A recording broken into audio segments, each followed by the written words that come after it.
Pew,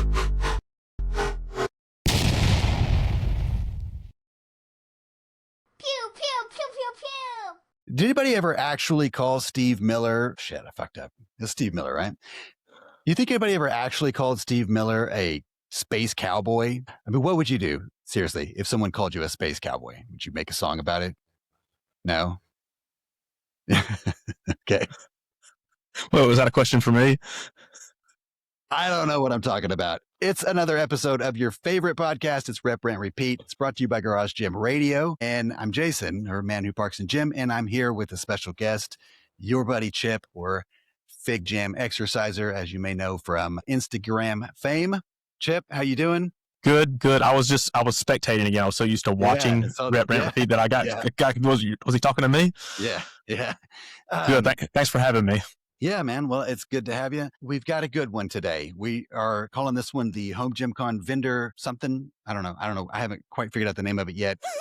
Some kind of an overview or something like that. We got a list of vendors for HomeGymCon 2026. I think it's the most recent list, the most recent one that I've looked at anyway. And we're going to kind of go through each one of these, give a little bit of a brief overview of who they are, what they do, and maybe talk about what, any products or anything that any experiences that we might have with them and what we think their booth might look like at HomeGymCon. This is a special occasion for Chip because he has never actually been to HomeGymCon. So this is all just conceptual, especially for those of you who also have not been. So one more thing before we get into it, I don't have a Rep, Rant, Repeat feature gym spotlight planned for this episode. I want to make sure that we have time to kind of go through all this. Or at least get as far into these as we can before we throw stuff at each other. But if I do have a couple in the queue, I would like for you guys to submit your gyms if you would like to be featured on Rep, Rant, Repeat. It's where we kind of go through, we look at your equipment, we talk about some of it, and ogle over things that you have, how you've built your gym, and kind of take a look at it from that perspective. A couple different ways that you can do that. You can send me videos or pictures directly to my Instagram, either at Man Who Parks and Gym or Rep, Rant, Repeat. Also Facebook Messenger or whatever. The easiest way, and I do have one of these in the chamber also, but the easiest way, if you're already on Gym Radar, you can just send me a link to your gym on Gym Radar. Gives me all the information. I can ask you some questions and things like that, and I can access the site and go through it from there. If you're not on Gym Radar, you should be. That's kind of how we tell who has home gyms and who doesn't. You're either on there or you're not. But it's a really cool site. If you haven't checked it out already, it's ran by some dudes that run another podcast called Massonomics or something like that. But anyway, so let's get into it, Chip. Have you had a chance? I know I sent you the vendor list. Have you had a chance to check it out for yourself? Have you glanced over it? You got any Excel spreadsheets or anything like that you want to share before we just start diving in? Research before it's called. I'm ready. Just going blind. I figure that I'll just kind of shoot from the hip and see what I know, what I don't know. I don't think that might add more to it anyway. Yeah. And full disclosure, as I mentioned before, I was going to go through these initially. I was going to go through each one of these, and the ones that I didn't already know, I was going to kind of go in and take some notes and whatever. And I started putting so much. I got about 4 down and I was like, I don't know this one. And I went down and I started seeing all the ones and I was like, dude, I don't know shit. Right. So this could be interesting. I don't know. We'll see. On the ones that we just don't know, that we're unsure, we'll see. We'll look it up and see if we can get some information that will be informative. So it's not just 2 assholes fully bricked. All right. So the first one, and this is I was going to say fun fact. It's a fact. I'm going to let you decide if it's fun or not. But this is the only, hold on, we're going in alphabetical here. That might be relevant to what I'm about to say. But this is the only vendor on the list whose name begins with a number. Okay. It's 922 Designs. I was going to call that. Yeah. So are you familiar with 922? It's Marcus. It's yeah, company, Marcus. Right? Yep. Yeah. I think it's a Twisted Barbell Gym or something like that on Instagram. Yep. Super cool guy. I don't know what the significance of the 922 is. I don't know if it's like a birthday or what. But 922 Designs, if you're not familiar with them, he makes custom stuff. I've got a sign down in my gym. It's like Prime Fitness, stainless steel. It's like 24-inch circle.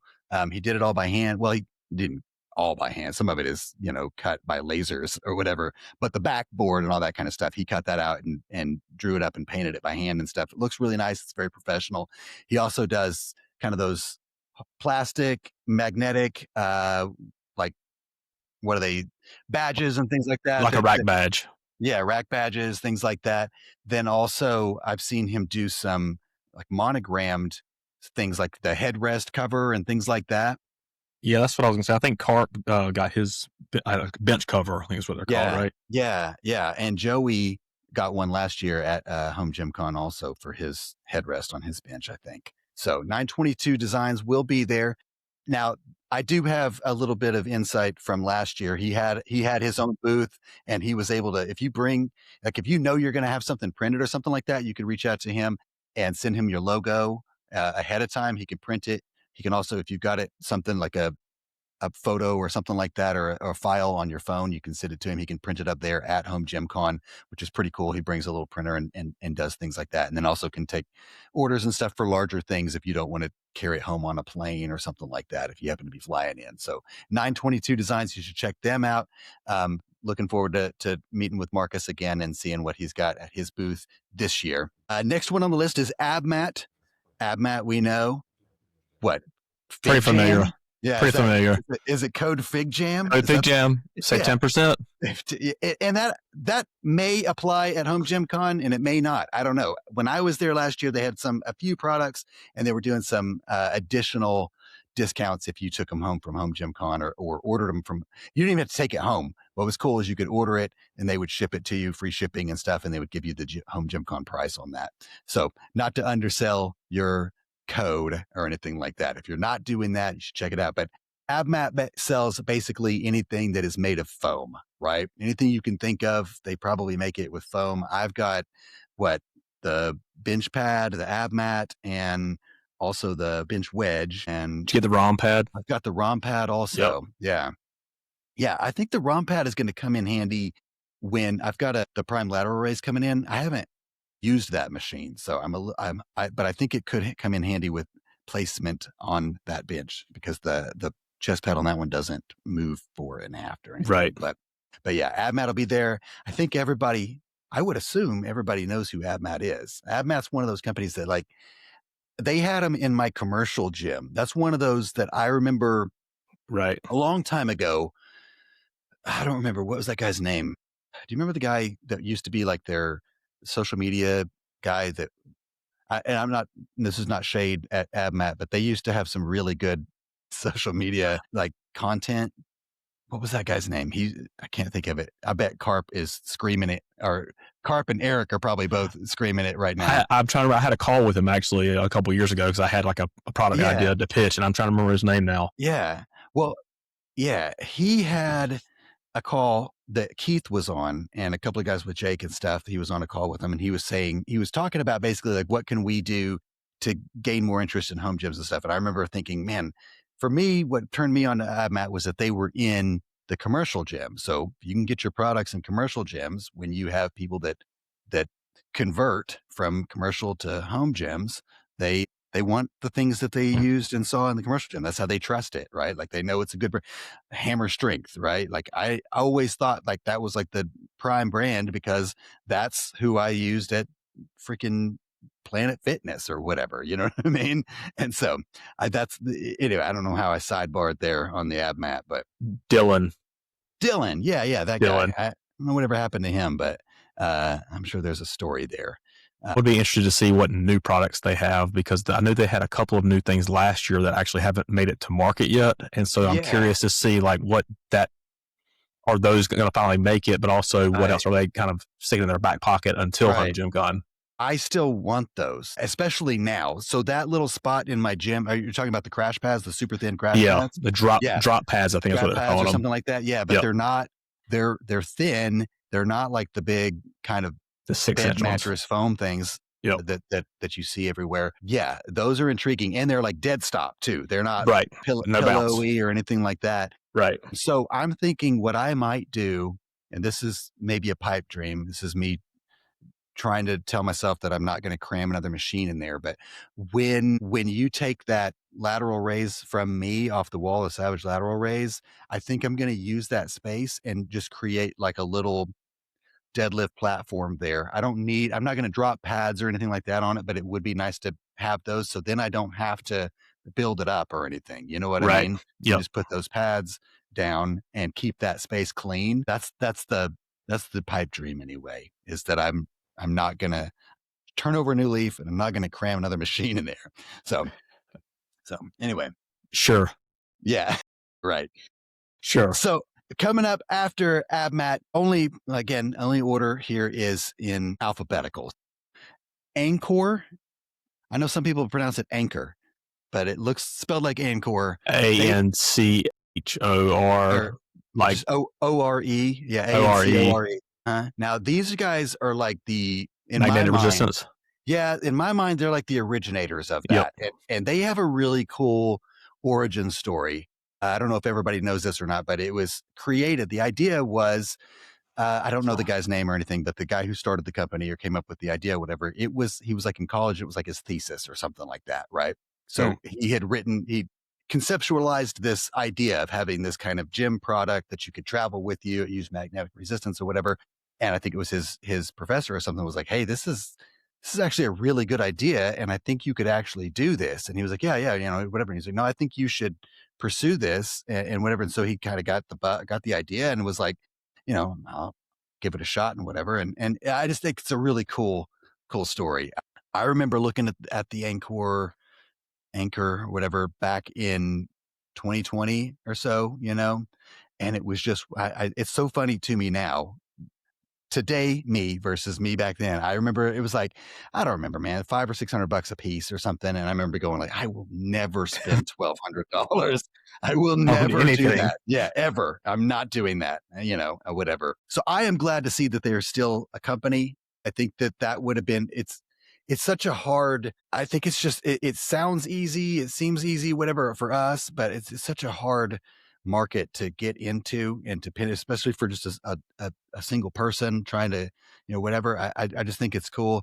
They have more recently, and they had this at HomeGymCon last year, kind of a beefed up version of it. And it's kind of a larger unit that goes on the upright. And I think they have like 3 different versions or something like that, where there's one that stays on the upright, and then one that you can remove, and then one that's not on an upright at all or something like that. Right. But it has like its own trolley system in one of the versions where you can slide it up and down and stuff. And it's really instead of like with their kind of I don't want to say legacy because they still sell it, but their kind of original version had these plates that you put on the end of it, these magnetic plates. Yeah, well, that's what I was, but didn't it only go up to like 60 pounds per unit? Something like that. Yeah.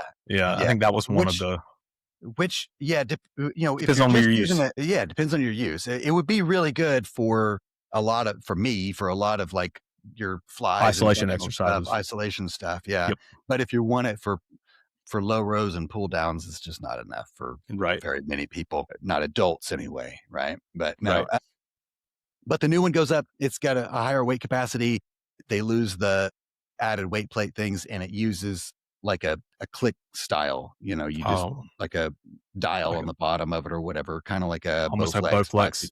Yeah, that kind of thing. It's really nice. It looks cool. Now they had last year, they didn't have a standalone booth. They did like a collaboration where I don't remember if they were with Force or it was one of those in that same area there where they had it on their rack and stuff. So it'd be cool to see how they do it this year, if it'll be something, a similar kind of collaboration or if they'll have a standalone booth or whatever. But super cool to see that they're still in the space, that they're still interested in the home gym market and something like HomeGymCon. Up next, we've got Archlock Technologies. Oh, yeah. Never heard of them. Okay. I was like, oh.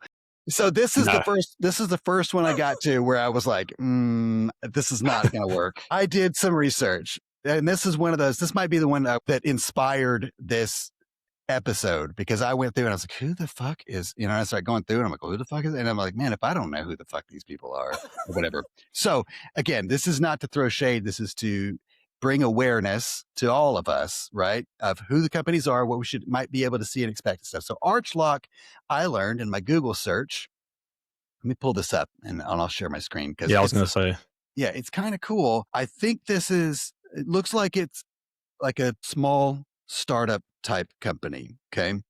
It looks like they've got, I think what happened, I think that they had a Kickstarter type thing. Here, let me figure out how to share my screen. While you're pulling that up, if it was a Kickstarter, I'm curious, like, where's the communication for these companies when they're trying to get these, like, the wheels turning on these Kickstarters? Because I wonder that sometimes are we so like encapsulated in our little like world?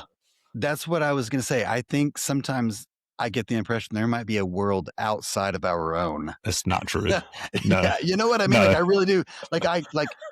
I see this with the Spedience Gym Monster community. I look around and I'm like, these people don't know anything about home gyms. You know what I mean? Like these guys call themselves home gymmers and they're using, whatever. Like they don't know Darko or whatever. You know what I mean? Like they don't, it really, it's bizarre that how small our world is and how much bigger it is outside. So I don't know, to answer your question, but this bench from Archlock is kind of cool. The premise or the idea behind it is that it gives you support. You can use it uses this mechanical lumbar support under the bench, and you can adjust it per user and things like that. And it actually uses like a metal kind of a rod thing. You can use it with different benches and things like that. But it puts, so like if you're laying on a flat bench or an inclined bench or something like that, and you've ever experienced like a tightness or a pressure or something like that in your lumbar, this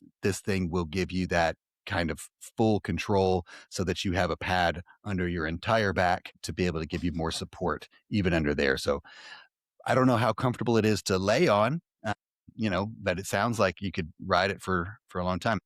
Now, I can't see it super great, but that's okay. Do you add it onto your existing bench, or it's all like it's a bench with the support built into it? So they had, I'm trying to find Does that make sense what I'm asking? Yes. On their site that I was on the other day, it said that you could add it to any bench. I'm trying to find it here. Sorry. I'm not seeing it right offhand, but keep going over. I think I saw what you were talking about. Are there more pictures to the one way or the other? I put that thing in the way. Hold on, sorry. But that one says training bench. I think the other one said 4 benches. So I guess there are 2 different options. Right. Yeah. Okay, so this says it's not just a bench attachment. I swear I saw the other day that it said it could be used with any bench, but this doesn't look like that. That does not. I think this is a great example of why going to HomeGymCon and trying it before you buy it is a great option. Well, and it's that, and it's also it's a cool place to see things that you've never heard of or you may never see otherwise. Right. You know what I mean? And use them, and it's hard sometimes for something like this. Like this is probably, this very well could be one of those things that, like, I know I don't bench heavy anymore, and I don't ever really benched like heavy. I've benched heavy for me, and I have had instances where I feel tightness through my back and stuff like that. Probably my shit form, you know what I mean? But like, so I could see where somebody would be like, hey, this is a thing, this is an issue or whatever. And so I don't know. But I do think it's something that would be worth checking out and trying and playing with. And it's a good place to do that. You're absolutely right. Well, I think to me, it looks like another tool, right? Another tool in the toolbox to where if you can essentially, it's almost one step towards a machine press where you're taking out a lot of the variables, arch stability, foot stability, to where you're just focusing on the pressing movement. Maybe, and that's just a way to make your bench stronger, because anytime you can set yourself up for an overload situation, you're going to be able to bench more later. So that's interesting. Well, if this ad, I don't know what I looked at before, but if this ad is the most up to date and it is whatever, then it says it's a purpose-built strength bench with an integrated mechanically adjustable lumbar support system engineered as a complete product, not a retrofit, which completely debunks everything I said about it fitting on any bench or whatever. So even the V1 and 2, which are just clearly there in the picture, those are not attachments or whatever. So I don't see anything here. I don't know where I got that from. Maybe I was on the wrong Archlock or something. But like I said, it was one of those kind of like, I was looking through stuff and I was like, dude, this is, I'm just going to have to shoot from the hip on. I'm going to end up, there's so many of these that I would be, I just, anyway, Archlock Technologies. I don't know if this will be a standalone, like a standalone booth type thing, or if it will be represented with another or something like that. But either way, I think it's really cool. It's another example of a small company or a small startup thing, sort of like the Ankor, you know what I mean? That like came in, it's somebody's great idea, and I love to try it out for myself. And this is the only way I know I'm going to be able to do that. So next is Arm Assassin Strength Shop. You know Arm Assassin. Oh yeah. Yeah. They were at HomeGymCon last year. I like Arm Assassin. They basically, if you're not familiar, they're a company that they make a lot of attachments and implements, mostly for arm training and stuff, right? Forearm training. They do some bicep, tricep attachments and things like that. Basically anything that you can hang a weight from. And the things that I remember Arm Assassin from back in the day, I think they had something that had like a chain on it or something that you could, roll up this way. I think it's made for your wrists or something, but I always thought, man, I bet that would be like a really good hammer curl because you have a cam in the middle. Like the thing that sucks about doing hammer curls with like on a cable with a traditional thing is that you get this point where the cable and the pulley or whatever are no longer really working. You know what I mean? But if you had a cam in the center, and he's got a thing like that I think it's for wrists or something, but I always thought, man, that would be really cool for that.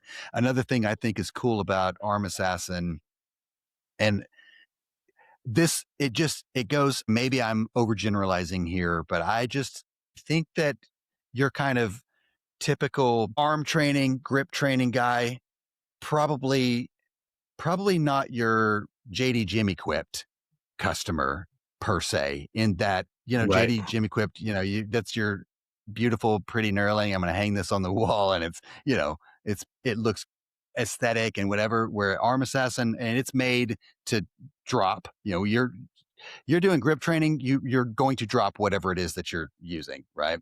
It's made to be dropped. It's made to hold chalk. It's made to look crude. And it's cool. It's got its own little style to it and stuff. So I thought it was really cool to be able to see that. I was taken aback, I guess, by just how heavy the steel is on some of the implements that he had. So anyway, I thought that was pretty cool, even though I'm not a huge arm guy, I've got huge arms. I'm just not a huge arm training specific guy. But anyway, have you had any experiences? Have you used Arm Assassin in your training? Anything like that? No. I won a 2 3/8 inch Napalm Nightmare garage gym competitions a couple of years ago, and I love that thing. It's a lot of fun. Was that in very, very challenging, and when I see what some of these guys are pulling on it, Yep.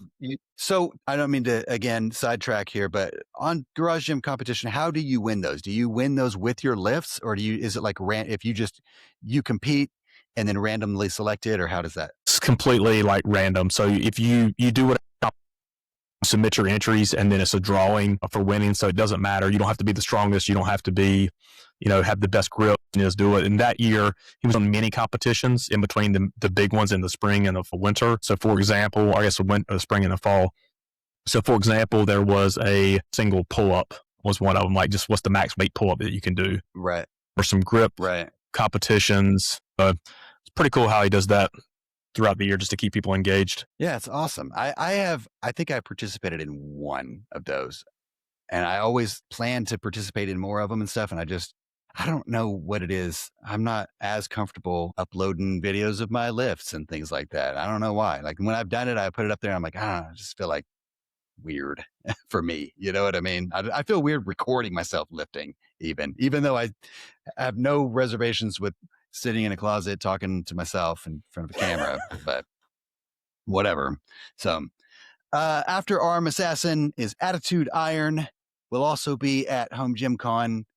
Have you ever had any experiences? Have you used Attitude Iron? I have not, that I know of. Oh, I looked this one up. Oh yeah. Okay. I did look this one up. I didn't stop at Archlock Technologies. I went on to Attitude Iron. All right. So Attitude Iron, I'm going to share my screen because this is also a smaller kind of startup company. They have what they're calling functional fitness equipment and programs. So maces, clubs, things like that, right? They do their own version or their own style of a loadable mace and a loadable club. Then they also sell programs and stuff that incorporate like barbells and dumbbells with maces and clubs and things like that. And also they had some ebooks. I saw that they had the training equipment.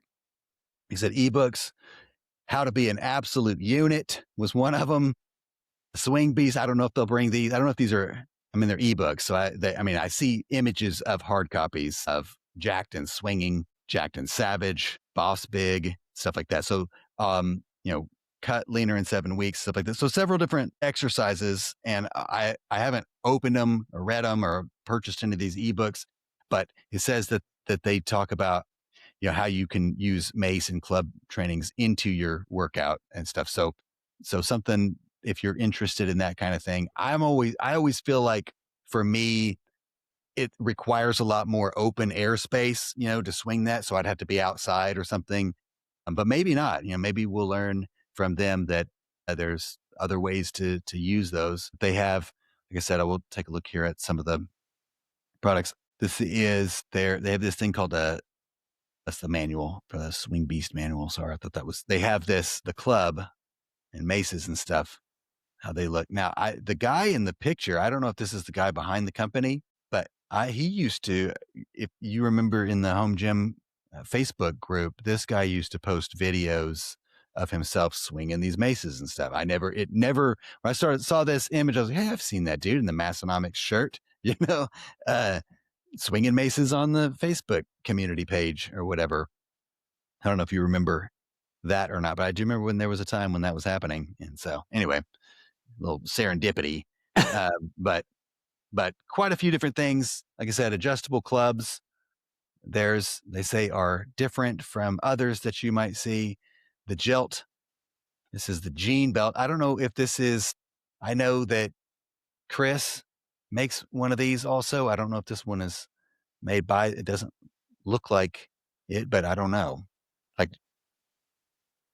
don't think he would put, I don't know. So anyway, Attitude Iron, if you're into swinging and savagery. After Attitude Iron, ATX. I think everybody by this point may have heard ATX has had a tough run, man, with bringing their stuff to the American market, right? All the things. They were supposed to launch, like 2024 or whatever, right? They came to HomeGymCon. Mm-hmm. They kind of broke the internet. The thing that I remember the most was they had that weight bench that had the cool little like clicky style ladder thing. There's probably a German word for that. Clicky might not be it, but there's like a clicky thing that went up the ladder. It was really cool. I thought it was just that little detail. But then the real belle of the ball, I think, was, what do they call it? The Trinity Tower or something like that? Is that what they call theirs? Is that somebody's whatever the high-low is, but it had the seat so that you didn't have to like sit on the floor. Yeah, it was like the first time that somebody was like, "Oh, see, I'm not a Prius." Like the seat. Now I think French has the Walrus, and that's very similar to it, and there's a couple of others, but yeah, it was like the German engineering at HomeGymCon thing, and they were supposed to launch in early 2025. They had some setbacks with tariffs, right? I remember them. It was like, with all this volatility, and it's not the pricing, it's whatever. We don't know how to do this.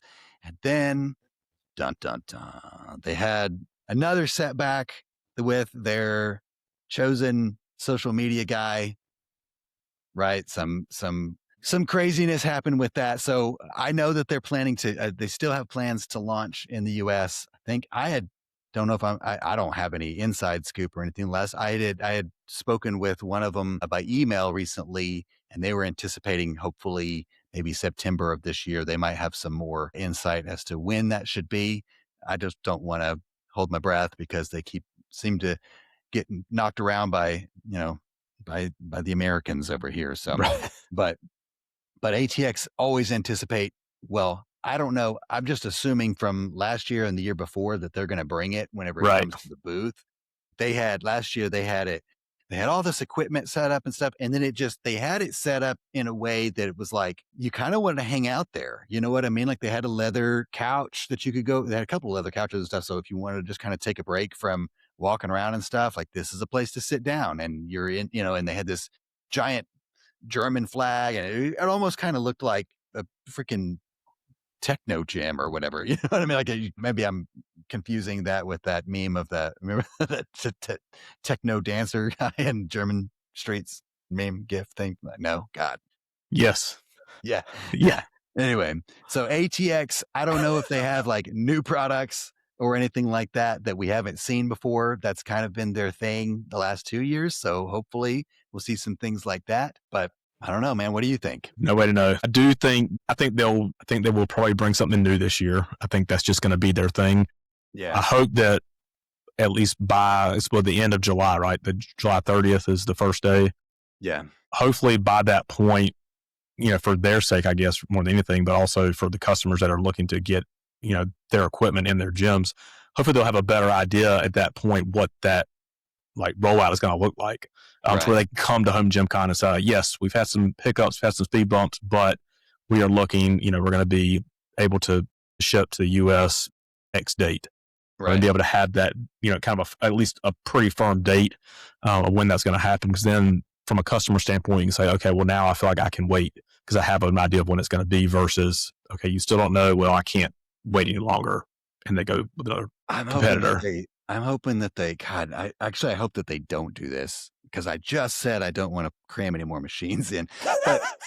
But I liked their standing chest press. And if they just made it so that you could like adjust it so that the arms could, converge or go flat or whatever, like that would be game changing for me. But it's also a pretty small footprint. And I think that would be really cool. Anyway, don't do that, ATX. Don't tempt me with a good time. Coming up with the first of the B's, Barbell Rescue, right? I think it's safe to say that this won't be an entire booth of his own. He'll probably be with another smaller or a couple of other smaller vendors to have a booth, but represented nonetheless. Super cool dude.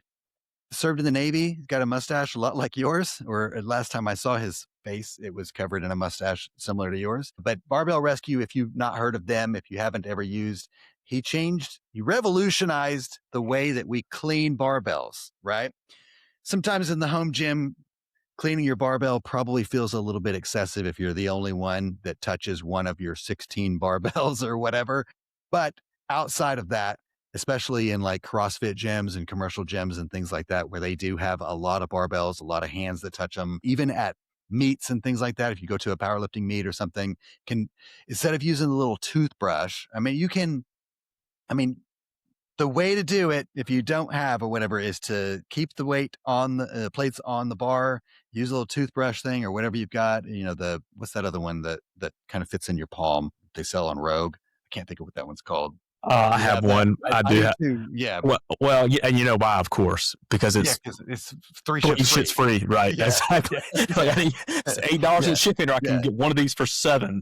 Yeah. I can't think of what that one's called, but anyway, you put it on the bar and then you spin the bar, right? That's how you do it. If you don't have the Barbell Rescue, you leave it on the weights, you put it on the bar, and then you spin the bar and then rub the toothbrush across or the little hand grippy shaped one. And then you feel like you're trying to do the whole like.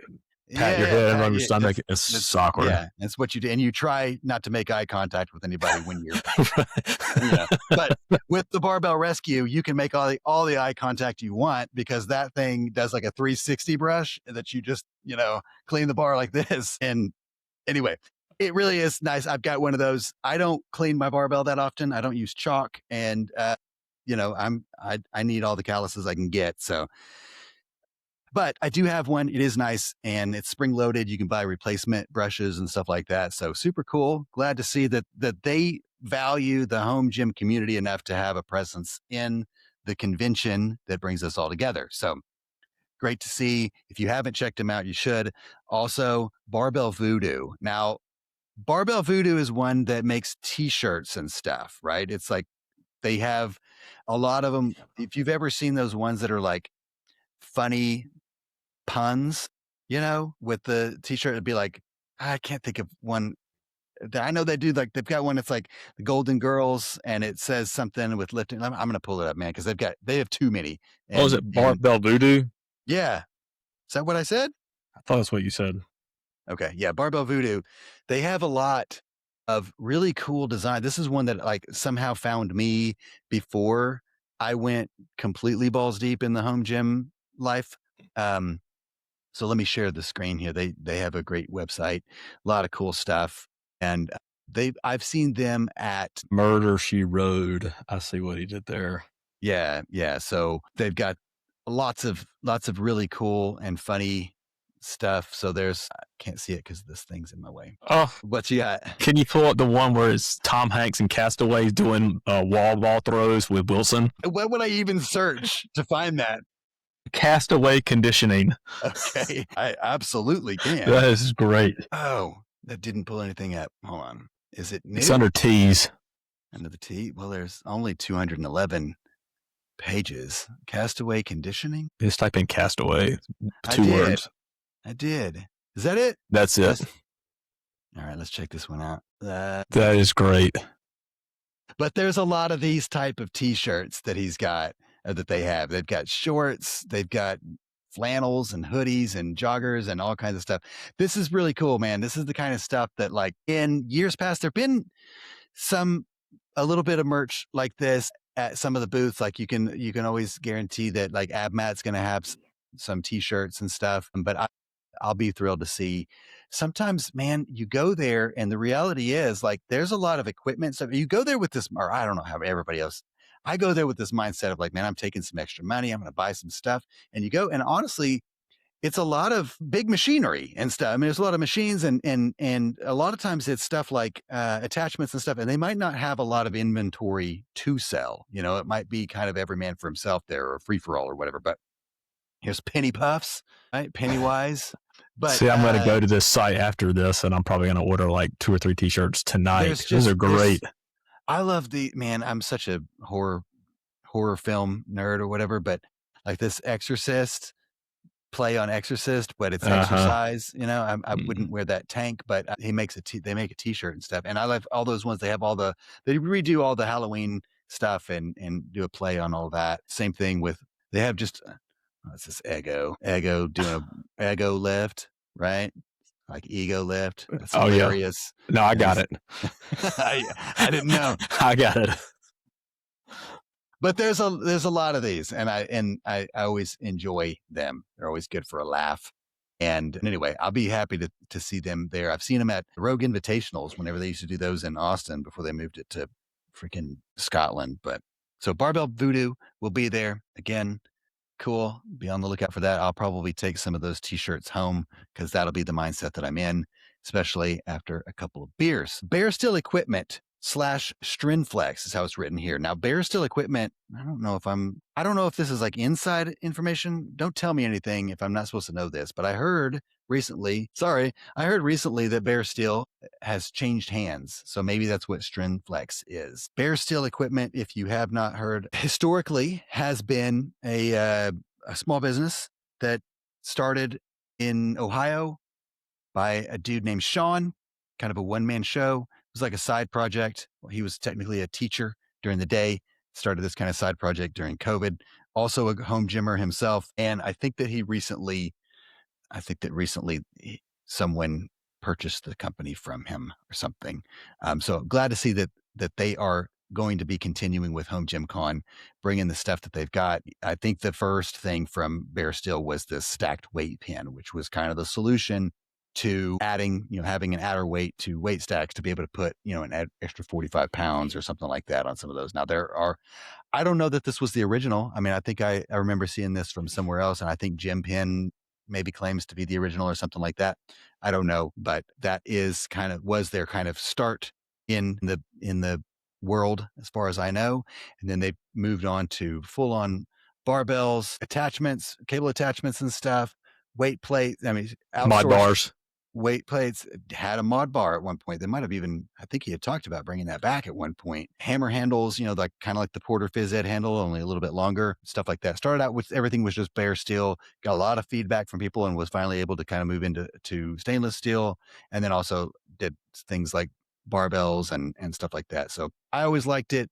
I always liked the story. Small guy. I was into skulls and things like that because I'm a nerd. So all those things I just thought was really cool. So Be cool to see them. Now at their booth they had last year, they had a lot of their kind of smaller items, but then he also had some stuff like leg extension, leg curl. I got to be honest, man. That one was my least favorite of all of them that were there. It was one of those, I think it was like an Alibaba white label thing that had the Bear Still logo on it. Interesting. I just didn't love that one. Of all of them, well, let me say, if you were there and you saw Rogue had brought one from the original line, I can't think of the name of the manufacturer now. It's not coming to me. Flex or whatever it is. Yeah. That one was the worst that anybody could. But so Reflex, what is it called? Yeah, Reflex. Reflex. Yeah, Reflex. That was the worst one. That one was like, you're right, guys. You should have just left this one in the vault or whatever. But the Bear Still one was a very close second, in my opinion. After that was Bellmere Fitness. Tell us everything you know about Bellmere Fitness. They are going to be at HomeGymCon this year. Yeah, that is everything I know. Yeah, another one of those that I wasn't quite sure. Now I look them up and I'm like, how do we not? So let me share my screen here. They're made in Texas. It's a Texas company. Oh, I've seen those. Yeah. Home Gym Harry, I think, has a piece from them or two. Okay. I think so. Don't quote me on that. But I've seen someone, I thought it was him on Instagram, that had one of the cambered bars. It very well may be. I just did a feature on Rep Rant Repeat of Home Gym Harry's gym. I don't remember seeing it, but you know what? There's so much stuff in that gym. And there was also, I could be making that up completely. Well, also, I don't know everything, believe it or not. And I could have seen it and just not recognized what it was or something like that. They have a lot of accessories.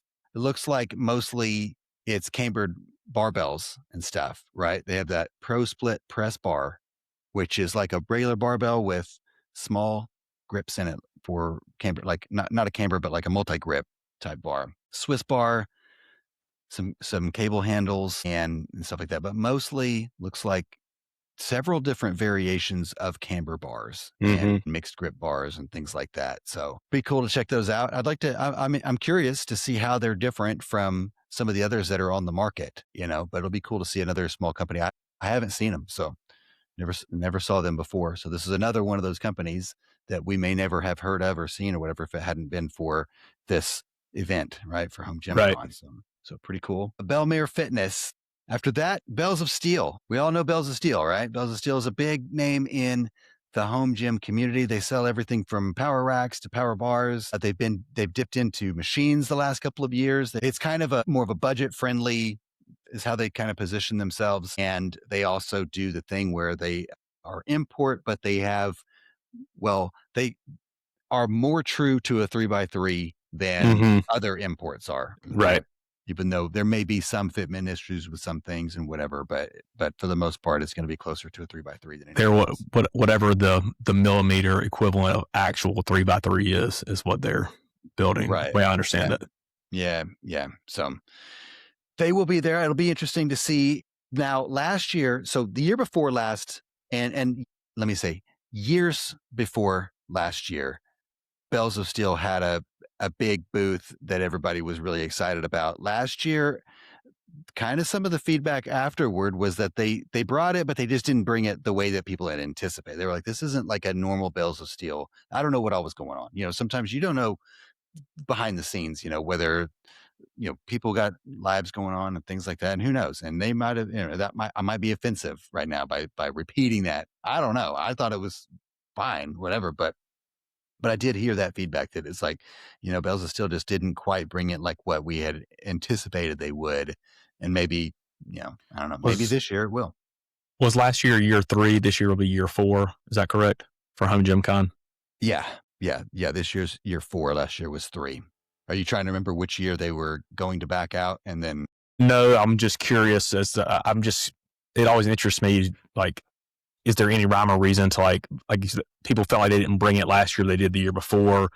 Right. Will they bring it this year, or is last year like the new norm? Like, is there any kind of coincidence or any correlation there? I guess it's just interesting to me. Like, did they overdo it in years 1 and 2 and then say, let's tap the brakes a little bit on year 3 and see how this goes or something? Right. Yeah, maybe. Yeah, it could be. Yeah. Right. Well, for all we know, ATX will show up and their booth is going to be like, what the fuck, man? Like, where's the Right. techno music, or whatever. So it'll be interesting to see what Bells of Steel brings this time. They have some machines and stuff that I really do want to get my hands on. I mean, I want to try those out. And I've got buddies in Canada that, they want to hear from real people what it feels like before and I say real people because, no one with an affiliate code is real, but you know what I'm saying? Like they want to hear it from people that they trust personally and stuff like that. So it'll be interesting. Also next to Bells of Steel, we've got Beltfed Strength. I've seen your face on their website, so I know you can tell us about Beltfed Strength. If not, it's going to be awkward for the next couple of seconds. Handmade leather products out of Tennessee, Johnson City area. Chris and Randy, just a couple, I guess, and they're actually Beltfed daughter. I think she's helping out some now with the business. But I think just this past year they moved into an actual out of their garage / house into an actual storefront in downtown Johnson City, which is pretty cool. Except for the fact that he never told me when the grand opening was going to be because that's literally 3 hours for me, and I was going to make the drive over. Oh, nice. But I didn't get the invite, so fell on their part. But yeah, they make good stuff. The utility loop is actually right here, attaches to your belt for doing dips and weighted pull-ups. Yeah, yeah. These right here are the straps that the nice Mike started doing with the Cas handle mod. I've got them with just some extra open trap bar handles from the giant trap bar. Oh, and right here, if I get my finger in the right spot, this is the ultimate accessory strap, the Beltfed and Surplus Strength collab on that one. So it's like an ab strap, a tricep strap, but it's long, and it feels good in the hands. Yeah. Yeah, man. You do have quite a bit of things from them. I had the Cas, nice Mike, Beltfed handles for a while. I do have now, I've got, instead of the singles BAFS strap or whatever, I've got the 2 singles and I just connect them or whatever. But yeah, man, super nice stuff. Very heavy duty. If you've ever put Beltfed, the tricep strap or whatever, next to the Rogue leather one, it makes the Rogue one look like a toy. Yeah. I mean, the leather itself, it's like Target leather compared. I mean, it's just bad. Right.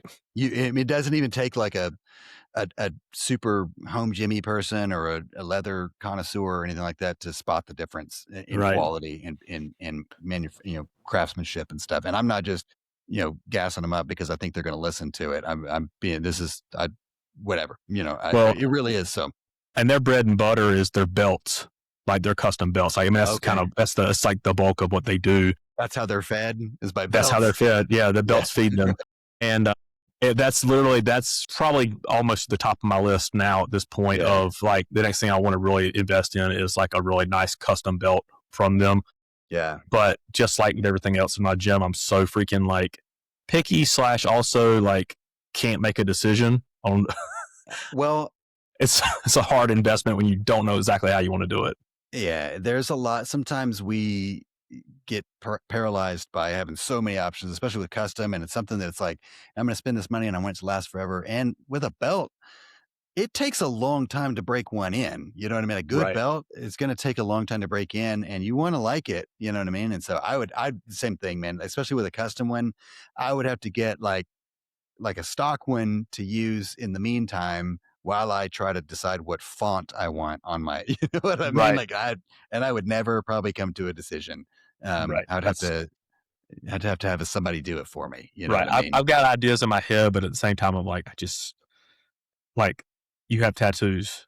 My wife has a couple of tattoos. Can't do a tattoo because I just can't commit to anything you know what? Well, here's what happens with tattoos. I'm a lot like you in that I am an overthinker and I have a hard time committing. When you get enough of them, you get to the point where you're I don't really care what it is anymore. And so what I really is now I'm I've got my chest and I have a cover up on the top of my back and then my arms. Right. And so without my shirt, I'm a little self-conscious. I feel like it looks like I'm wearing a tattoo dickie. You know what I mean? And so I have some plans to get some more tattooing done, but I really do want to go to the guy and I'm going to tell him I want to get tattooed here, here and here. You just tell me what you want to work in, and I don't really care. Here's some subject matters that I like, and you just give me a cool tattoo that's legible I like big tattoos. So I want, big, I want it to be legible for a long time and from a long ways away. Like this one on my arm here is pretty busy, and it's not gonna read as well as it would if it was like a giant image, And so Right. anyway, so my point is, you get to the point where you're like, just give me a cool tattoo. I don't care. You know what I mean? Like, just make me a cool belt. It's not going to be the only one I get. It's not going to be the last one I get. And you're not going to, once you get enough of them, they just look like tattoos to people. It's like, oh, that guy's tattooed. No one gives a shit about what it means or what it says or what it does or anything like that. You cross this threshold where now you're just a guy with a lot of tattoos. You know what I mean? So there's what you should commit to. If you're going to get a tattoo, get a whole bunch of them, and then it doesn't matter. All in one session. Yeah. So after Beltfed is a company called Better Through the Barbell. I'm going to have to speculate on what I think this might be because I've never heard of them. I'm going to guess before we look it up, and I typed it in, but swear to God, I haven't hit enter. I'm going to guess that it's maybe a company that helps you with your goals or something, right? Like this sounds like an inspirational type thing to me, right? What do you think? Better if it's what I found. Oh, you already did. I did. I searched it up. Okay. You're right you're on the right track. It actually looks pretty cool. Go ahead. Okay. Well, that was my guess. It was probably something where it's somebody that, helps you with your goals, helps you achieve your goals and stuff, or helps you. That's just, I don't know how else to say that. Am I on track? Yeah. So it looks like, well, their website says building mental and physical strength in today's youth through weightlifting. So cool. They're focusing on youth, which I think is great. I guess getting kids in the gym, teaching them life skills through weightlifting, the same way we teach it through other sports. Yeah. Awesome. Well, that's cool. Yep. Well, that's cool.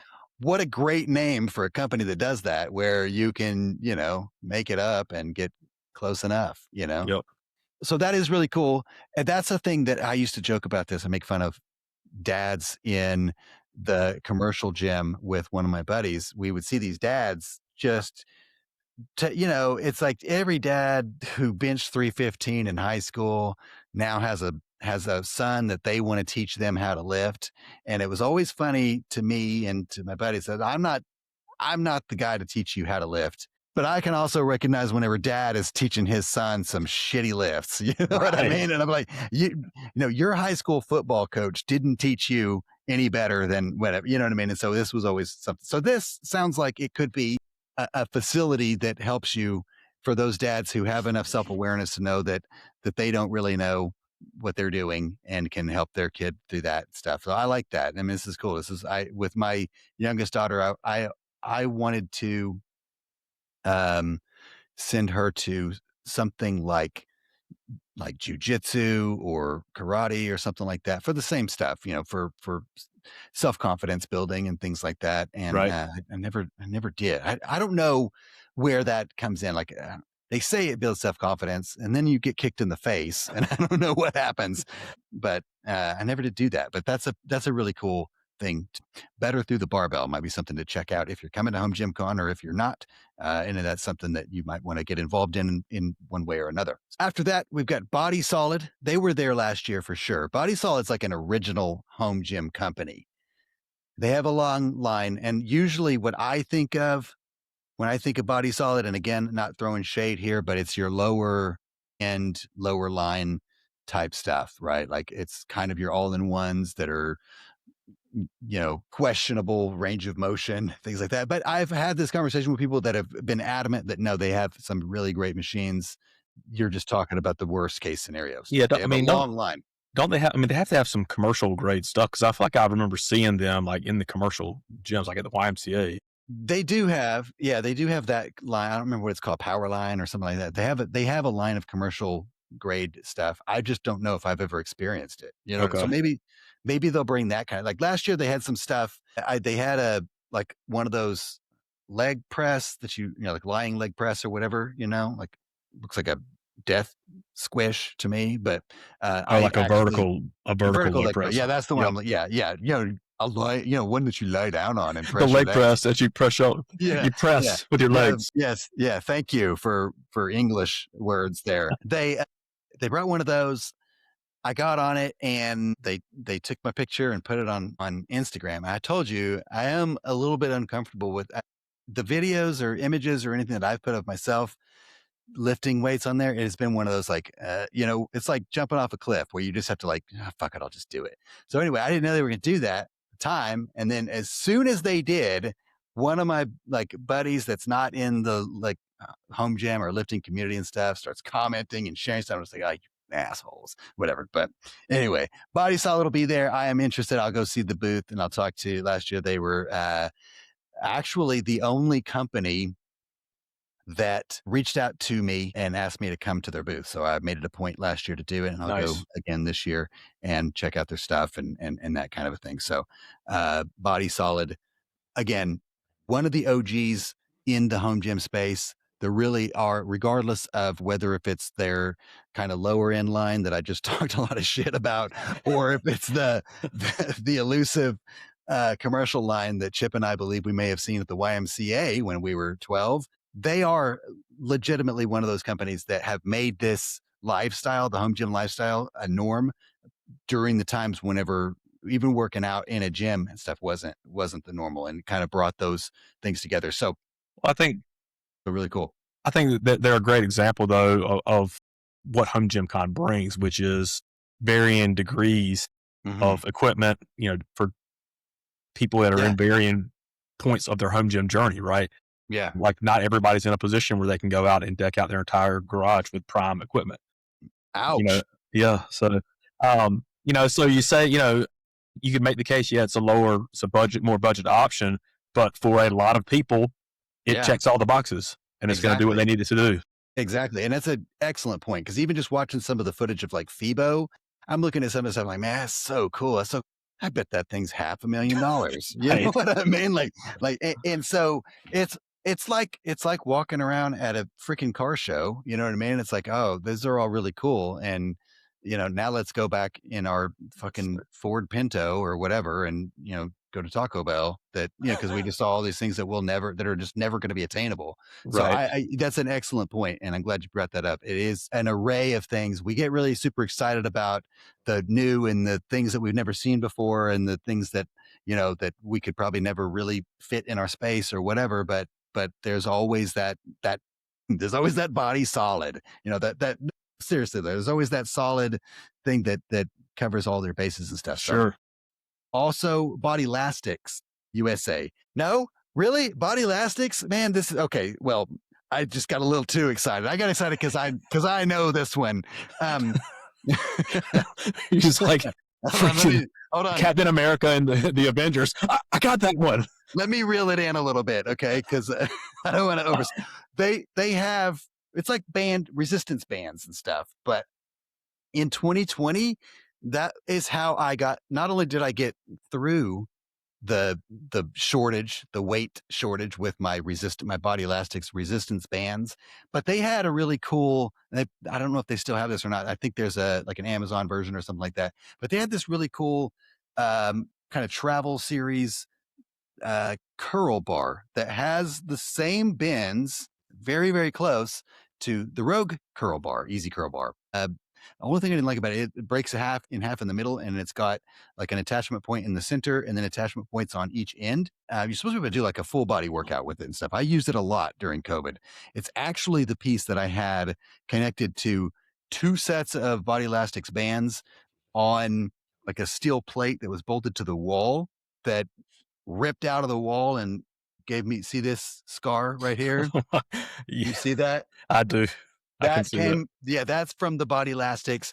The failure that was the moment whenever my wife was like, you know what, you build the home gym however you're going to build it, just build something that's not going to kill you. Right. And so that's how I went off the deep end that's how Bill Henniger from Rogue Fitness became my daddy for a while because I got a blank check and a go ahead to do that. But Body Elastics, so they sell a lot of that,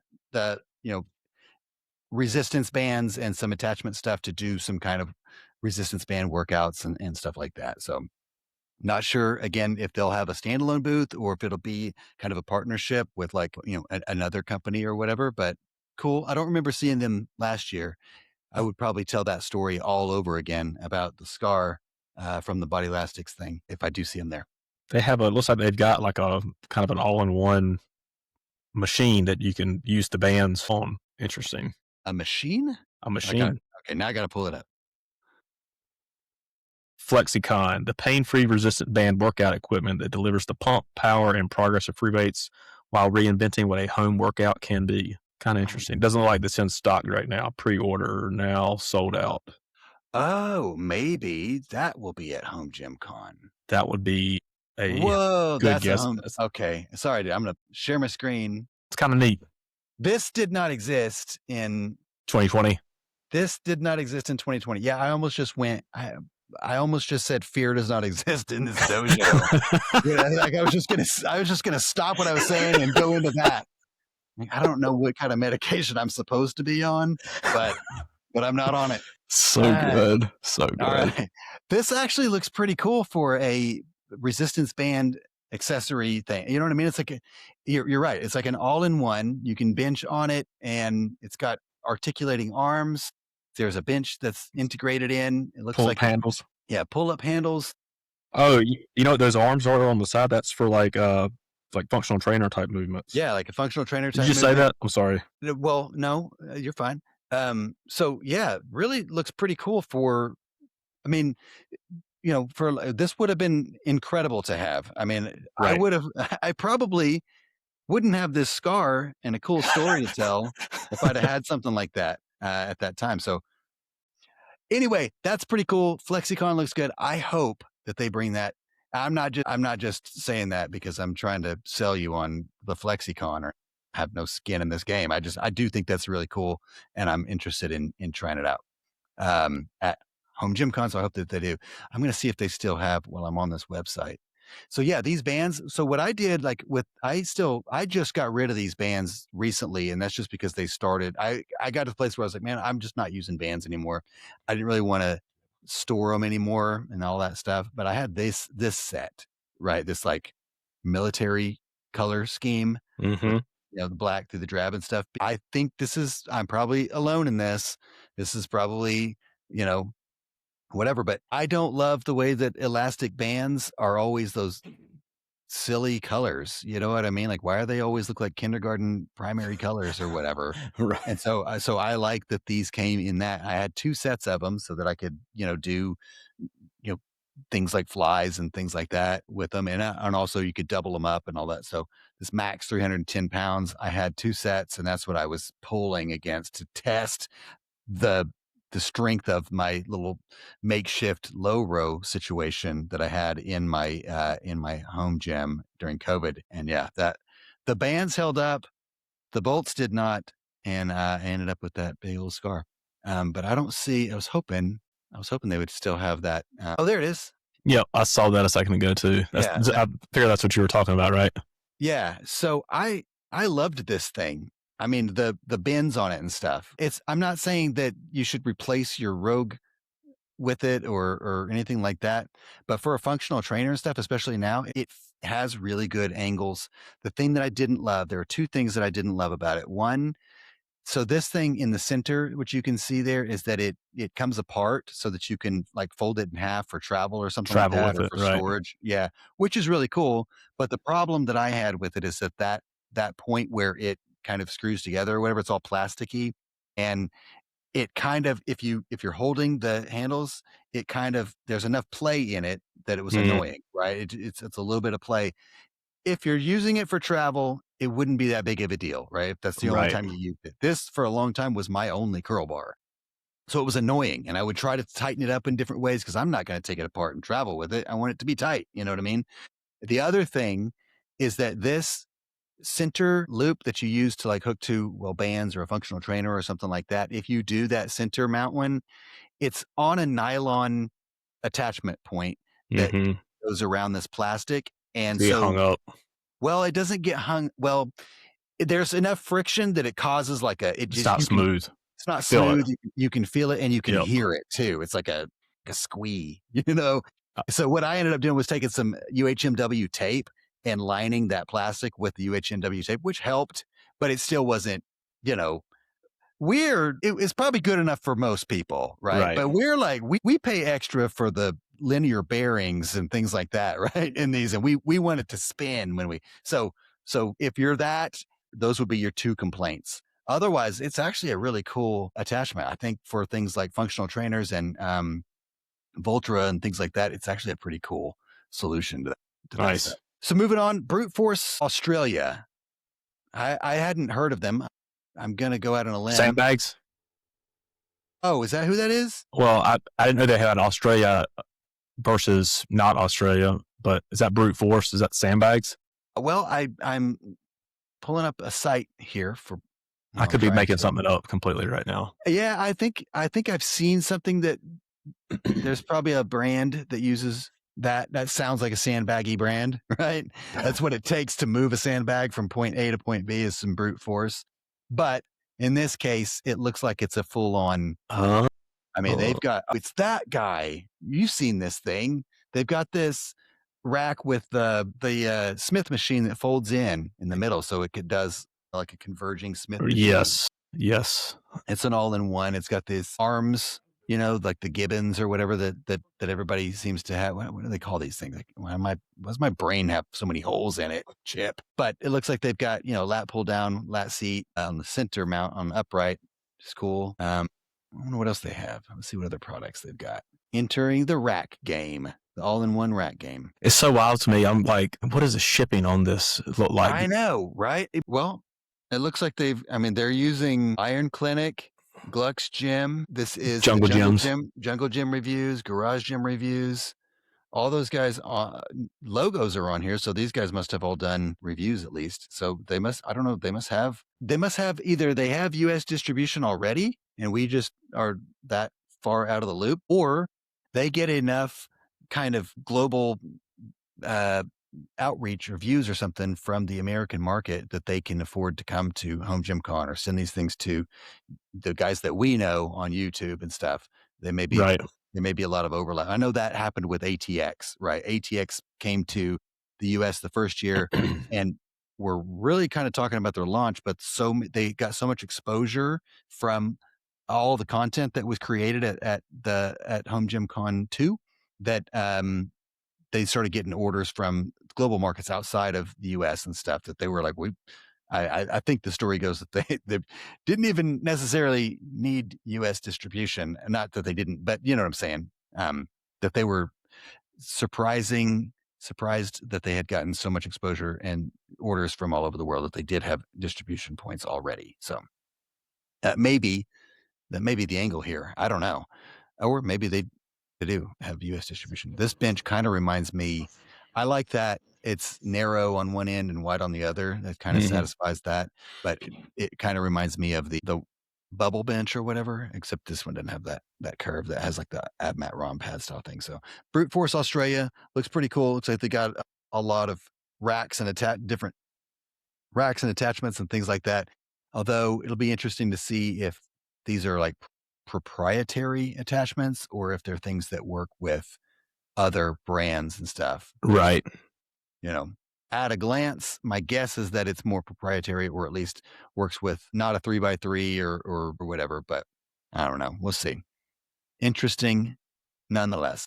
Buffalo Bully Fabrication. We know Buffalo Bully, right? This is Mark. This is his name. He makes really great products. You have Bully Glider. The Bully Glider. Yeah. All that stuff made by one dude in a small shop. And he also does some 3D printed stuff. Last year, his booth, I thought was really cool. He had a lot of stuff that was like in like a raw steel, right? Bare steel stuff. And he stopped me for a minute and he was like, man, most of these things are like unfinished. And I was like, that's what's cool about it. Cause I was like, I really like the style. I love the way that he does it's a cool kind of industrial look. And he's got a lot of really nice products. And anyone who has ever used or purchased a product from Buffalo Bully Fabrication will tell you that he is very detail oriented whenever it comes to the craftsmanship and build quality and stuff. So he had a really small booth. Last year it was right next door, like to a couple of other smaller booths. One of them that we'll talk about here once we get down into the D's. Death Strong Equipment right next door to him. So that's Buffalo Bully Fabrication. If you have not heard of them, you should check them out. I think he might be one of the original glider manufacturers, the ones first that came to market anyway. I don't know. There might have been, I know there was a time there where there was some drama between Bulletproof and Buffalo Bully with their VTS system and whatever, but I think he was first to market anyway. Another next company is called Buffed Animals. What do you think Buffed Animals would be before we look it up? Yep. I have no idea. Yeah. All right. Well, in the age of, I don't know where I'm going with that. Let me just look it up. In the age of the internet, you can look it up. Yeah, that's right. Yeah. Well, hold on. It might take. And be careful. Be careful with your searches. I know. I did. I Googled it. Pop-up blockers are turned on. And this is what came up first. Extremely muscular, buff animals such as kangaroos. And there are pictures of some jacked. Now I'm down a rabbit hole. Let's hold on. I gotta see these kangaroos. Unintended. Man. Yeah. And this muscles on these animals are insane. Okay. So now once we get past the jacked monkey and the jacked kangaroo, is Buffed Animals has a website down here, and it's exactly what I thought it was. Stuffed animals that are buffed. No, it is. I don't know. I don't know if this is the HomeGymCon company or not, but if it is, they've got a jacked unicorn, a jacked Winnie the Pooh. I love it. A jacked bunny, a kitty cat, and a panda, and a toy and accessory brand with a passion for involvement in the fitness community. Buffed Animals plushie lineup is launching soon, so maybe we'll see their prototype plushies. They got a few t-shirts and stuff. Looks like a lot of stuff for kids and hats and stuff. Interesting. It'll be interesting to see where this is located in HomeGymCon, if it's a standalone booth or if it's kind of a collaboration or a merge with another, and how it fits in. Anyway, that's Buffed Animals. So if they were good, they would make custom ones for each company that's going to be there. They can have at their booth. And they could literally have display in every single booth. Yeah. How could they do that? How would you do this if you were Buffed Animals? How would you increase your presence, awareness, or whatever at something like HomeGymCon? You know, like with Buffed Animals all around the place. Have you do like a elf on the shelf, like Buffed Animal on the shelf? I want a buff elf on the shelf. You know what I'm saying? Like, what do I have such a skinny elf now that I think about it? Oh, you know, actually would be cool. This is really going off the rails here, but if you could like send them a picture of your animal, and then they can make your animal, like your pet, right? Yeah, buff. Like my dog Banksy, I'd have a buff Banksy. All right, so after Buffed Animals is an actual buffed animal, Bulletproof Fitness, that they will be there, and I think there's probably no other name that is as synonymous with Home Gym probably as Bulletproof Fitness. I think Larry stays pretty locked in with the community. He's kind of built his own little fishbowl of community on Facebook through his Facebook group and stuff, where he, posts images and videos and does long talks and stuff like that about things that he's got going on and what's happening in his industry, and takes feedback and implements those things into his crazy ideas that become these sometimes elaborate products and stuff. Now, he's also had a couple of years of setbacks. Each year there's been something that's kind of come up. He had a booth last year, he made it, and he made it the best that he could despite, I can't remember exactly what it was that had happened, but he didn't have a lot of his products ready the way that he wanted to, and he had to kind of makeshift a few things, and he brought a lot of prototypes and stuff, but he had a huge booth, and he did a really good job of kind of throwing it together kind of in the last minute, and it's still feeling like, it wasn't thrown together, I guess is what I'm trying to say. So be interesting to see how Bulletproof Fitness brings it this year.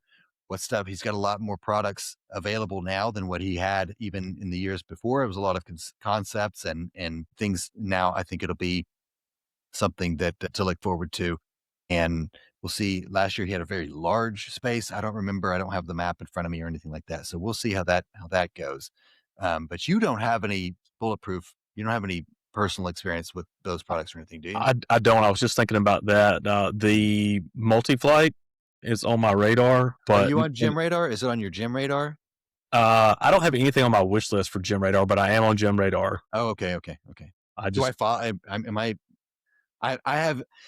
I am encouraging others to send me their gym radars, and I'm on it. I've got my stuff, and I put one picture of my gym on there because I have this idea that I have this amazing camera that I'm talking into right now. And I keep thinking like, man, one day I'm going to go down and take some like professional, like, I don't know what this is. This is how I would probably stand if I were doing it, but taking some like nice professional photos of my gym with like a cool, like buttery background, like a bokeh or whatever that word is for the blurry background and all that stuff.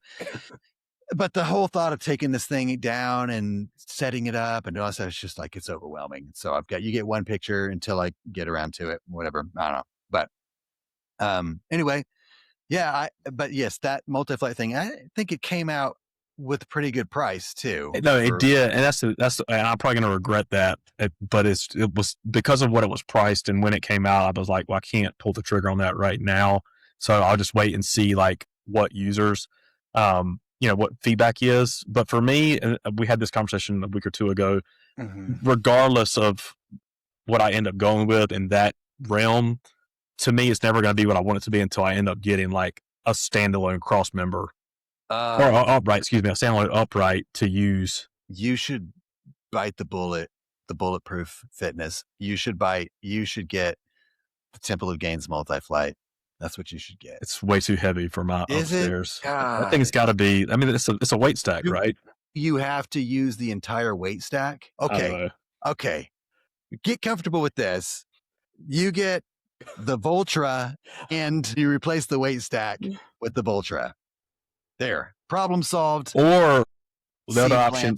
See, I'm already thinking Savage Strength lateral raise with a bully glider, and then connect the weight horn to the glider somehow.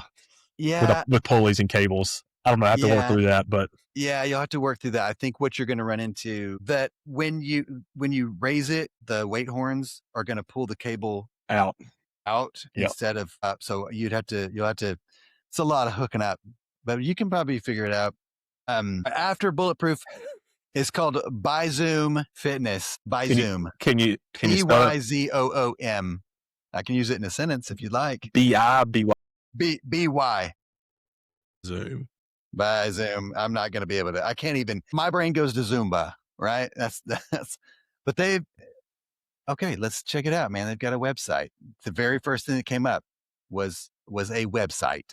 So I'm going to take you on a journey through Byzoom Fitness, your go-to brand for stylish and space something. Well, United States. Go shopping on your local site. Let's see. It looks like it is bring the gym home. Adjustable dumbbells. Okay. Those are cool. They're white. They're white today. There is a cork-sided ab roller plus that would match your Abmat color pieces. Oh, that's actually kind of neat. Home gym inspiration. So, okay, I like it. I mean, I like the sleekness of it, the simplicity of it. This is like, for me, an elegant home gym, lady gym, modern. So I'm glad they said lady gym. They can say it. If I say it, I sound like a chauvinistic pig. I wasn't thinking specifically lady gym, but I was thinking about I wasn't. Go ahead. Sorry. I was just thinking about like minimalist. Like I've got I've got my office, right? Like not me, but I'm saying like if I'm someone that has an office and I want to put just a small like set of dumbbells and a bench in the corner of the office, because that's all I want from a home gym or something similar to that. Yeah. That's where I think there's probably a bigger audience for that than we're aware of, because it's outside of our world, like we were talking about earlier, outside of our bubble. Yeah, like my Gym Monster crew on the Gym Monster site. Right. Completely different. My wife, completely different person, right? She's not setting up. She's not moving a loading pin or whatever to put a 45 on or whatever. And just want to clarify here before I get canceled. The website says Lady Gym next to an image of a couple of dumbbells and a thing. So it also says Garage Gym Beasts and Serious Lifter, and the same AI looking photo is used. But I don't know what it says about me, but I actually prefer the Lady Gym and the Elegant Home Gym set. Maybe it's because I already have like a black on black gym in my garage or whatever. And so the appeal of the white in the where's that image? I'm waiting for it to come up again, but this one here, like this little fireplace, just looks cozy to me. Like I'd like to live there. You do hot yoga. But anyway, they've got yoga, Pilates, training stuff, weight training stuff. So quite a few different things. It looks like some of it does look a little bit like, I mean, I like it. It's clearly they're going for a certain aesthetic. It looks like they are targeting more of your kind of like to me. And again, this is not shade. It does look like a little bit like the same person that would buy the weights at Target, you know, like in the weight section at Target or whatever. This looks like an upscaled model of that, right? Like the wooden push-up handle. Those are actually pretty cool to me, but I could also see this is like, again, giving way too much information here. I have a tendency, sometimes I go into like a shoe store and I'm like, oh man, I love these. And I look at the shoes and I realize I'm looking at the women's section. So that happens again. And that's maybe what I'm doing here, but, you know, so something, Zoom. Okay. Go ahead. I was say something interesting would be to see what kind of feedback the people in our bubble have around these types of companies at HomeGymCon. Because again, like we say in our world, like we don't see that as being the target audience. Yeah. But do people make it to HomeGymCon that aren't in our bubble that are the target audience? I think in HomeGymCon, like last year, there are people that are not in our immediate target audience. There are also people that bring their spouses, that bring their families and things like that. And I absolutely think that this is a place for that. You know what I mean? And sometimes, like, I think about Coach Carp. How many barbells has that guy bought for like his kids and his wife that you and I know, like you're buying that for you, you know what I mean? Like, so I think there's also, even within our circle or our bubble, or whatever, there are elements of that too. You know? And I'm somebody that will totally, I don't care if it says this brand or that brand or whatever. If the color scheme of it matches, I mean, just like the Body Elastics things, right? Like, I don't care that they don't say Rogue on them, whatever. The Rogue ones are silly colors. I like this olive drab. You know what I mean? Like that's what I want in my gym. So I could totally see that being a great place for that. So for sure. Moving on to the C's, we got Chisel Fit. I got that one's another one, man. I got to see what that is. It sounds like Chisel Fit to me sounds sort of bodybuilding-ish. Well, dude, it is a machine, like a rower thing. Hold on, I'm gonna share my screen.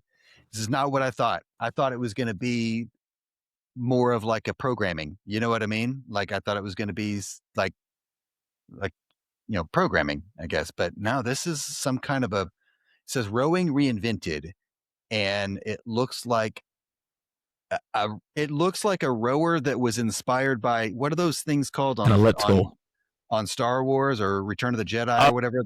You know what I'm talking about? Yes. What were those things called? They're like motorcycles or whatever, but they hover and the speeder. Yeah, something like that. Anyway, yeah, it looks like I know exactly what you're talking about. It's like a cross between that, a rower, an elliptical, and a jet ski. Is kind of what it looks like. Do they have? Can you see that in action? Oh yeah, there it is. See it in action. Yeah, I'm trying to remember how can I do this so that you don't get blasted. Man, that thing was pretty cool. It's pretty cool. I mean, like that's one of the, I'm going to share my screen again and we'll click around a little bit. That's one of those things. I was watching that and I was actually immediately thinking of Ashley the Amazing, right? Like, but I think this is one of those things that, so it's not a rower, right? Like it's not really, and what's funny about rowing, and you'll see this if you go to a commercial gym and stuff, is that like 99% of the people that use them don't know how to use them. And again, I'm not telling you that I am the aficionado of rowing on the C2 or anything like that, but usually people they're just burning calories, right? They're not. But anyway, this thing looks like a really good way to get like a full body workout type thing. I do love that like it had mentioned in the beginning of the video that there was no foot straps or anything like that. That's one of the things I freaking hate that about rowing. And I hate what I really want to do when I'm rowing, because I don't love I did take a class for a while at an old previous gym.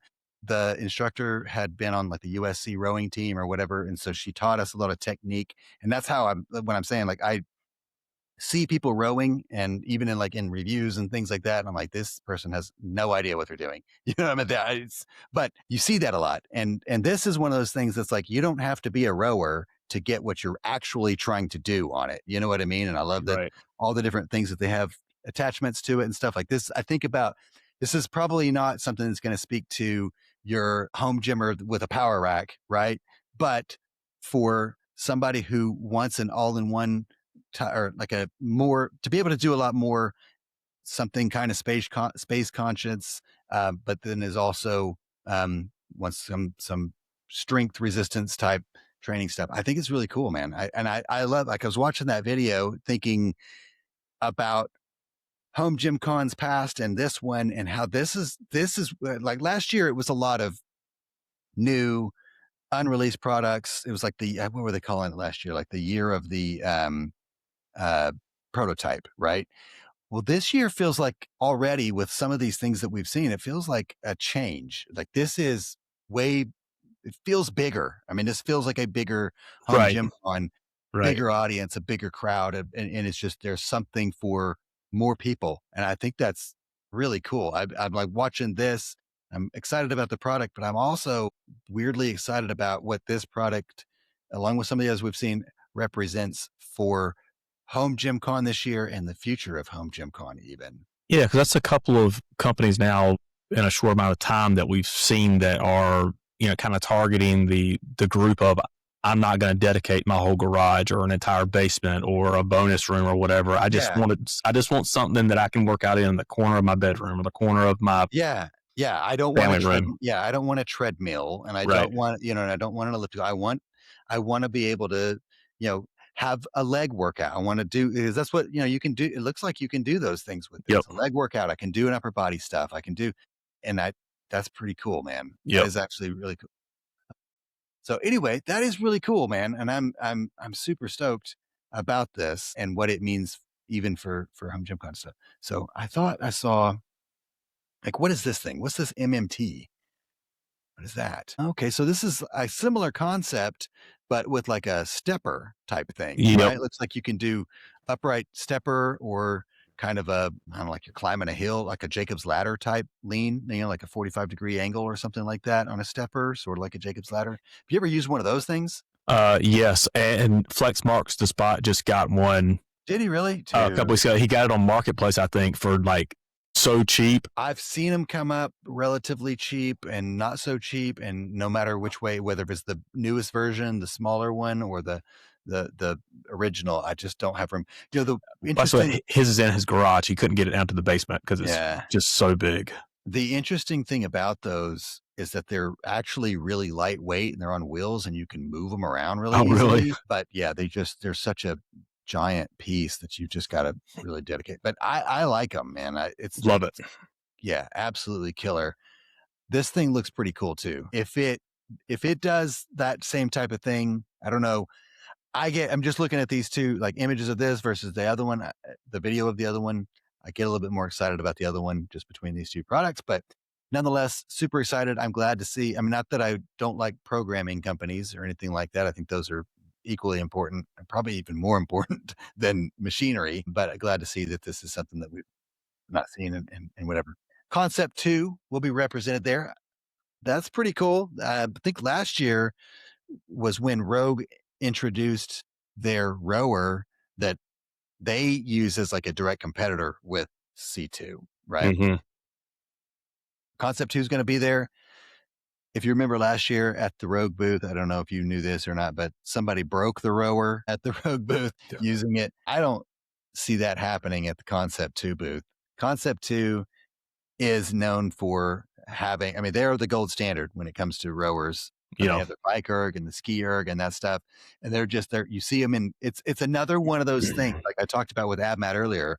When they put them in a commercial gym, you do get to the point where you're like, this is what I want this in my gym. You know what I mean? Like they put those in commercial gyms because of their longevity, because they're low maintenance, because they're solid pieces of equipment that you don't have to invest in over and over again every couple of years or whatever. So with the C2, I just don't see that being a thing where it gets broken at HomeGymCon or whatever, but super excited to see them represented. But again, like I was saying, one of those things you see and you used it in the commercial gym. So then when you start outfitting your home gym, sometimes that's where your head goes. It's like, Sure. I want that concept too in mind because it's what I'm used to and it's Right. so cool that they'll be at HomeGymCon. Seems like a good place for them. Next, in the C's, Core Strength Fitness. I have not heard of Core Strength Fitness. Another one I've got to look up. I'm going to Google this. Okay, here's an Instagram. I don't think this is the Instagram of, I don't know. I see her core strength. That's not the same. I don't know. There's a Core Strength 1 fitness systems. I wonder if this is it. What do you think? Let me share my screen here. This may be, we may have gotten defeated by the C's. I don't know if this is it. Core Strength 1 fitness systems. There is a website. This is the closest match that I could find. A Pentagon bar. Is there a logo on that list that you got, or no? Maybe on Jake's where he posts a picture. Yeah, maybe. I don't know. $3,000. What is this thing? Don't add it to the cart. What is it? I don't know. If nothing else, it'll be interesting to see if this is the $3,000 item. What is it? And if this is the right place. I'm really not sure. So if you were logged in here to find out what core strength is, we failed you miserably. That was the last of the C's. Next, we move into Darko lifting. Not the only D. I've messed up my alphabeticals here.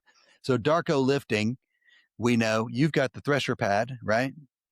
Love the thresher pad. Yeah. So Darko claim to fame came into existence with the Barbell Ankor, which is an ingenious way to store your barbells. First thing that I know of as a commercially available product that made use of kind of your upper cross member or whatever as a storage solution. Still today, probably the best. I mean, there are a couple of others.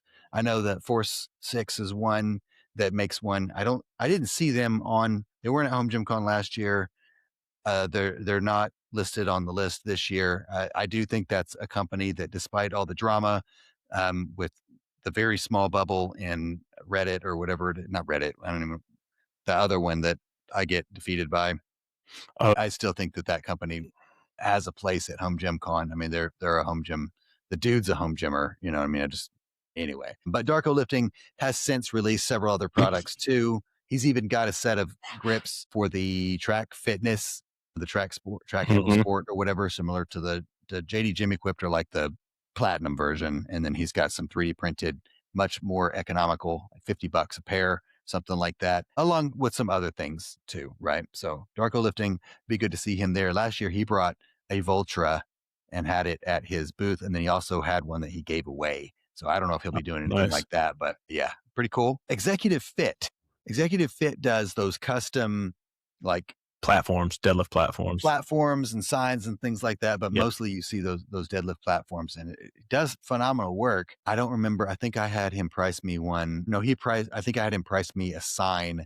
You know, I've got that MW Pig logo sign thing above my dumbbells. I had him price me that. It was a fair price. It was just more than I was willing to pay for what I was doing.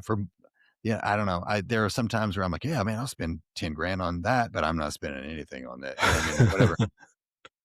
I ended up going with a much cheaper alternative, which is made out of foam. You know what I mean? So it's not like his price was egregious or anything. It's just the shipping and all the things to get like a big professional for my little space, which didn't make sense. But right.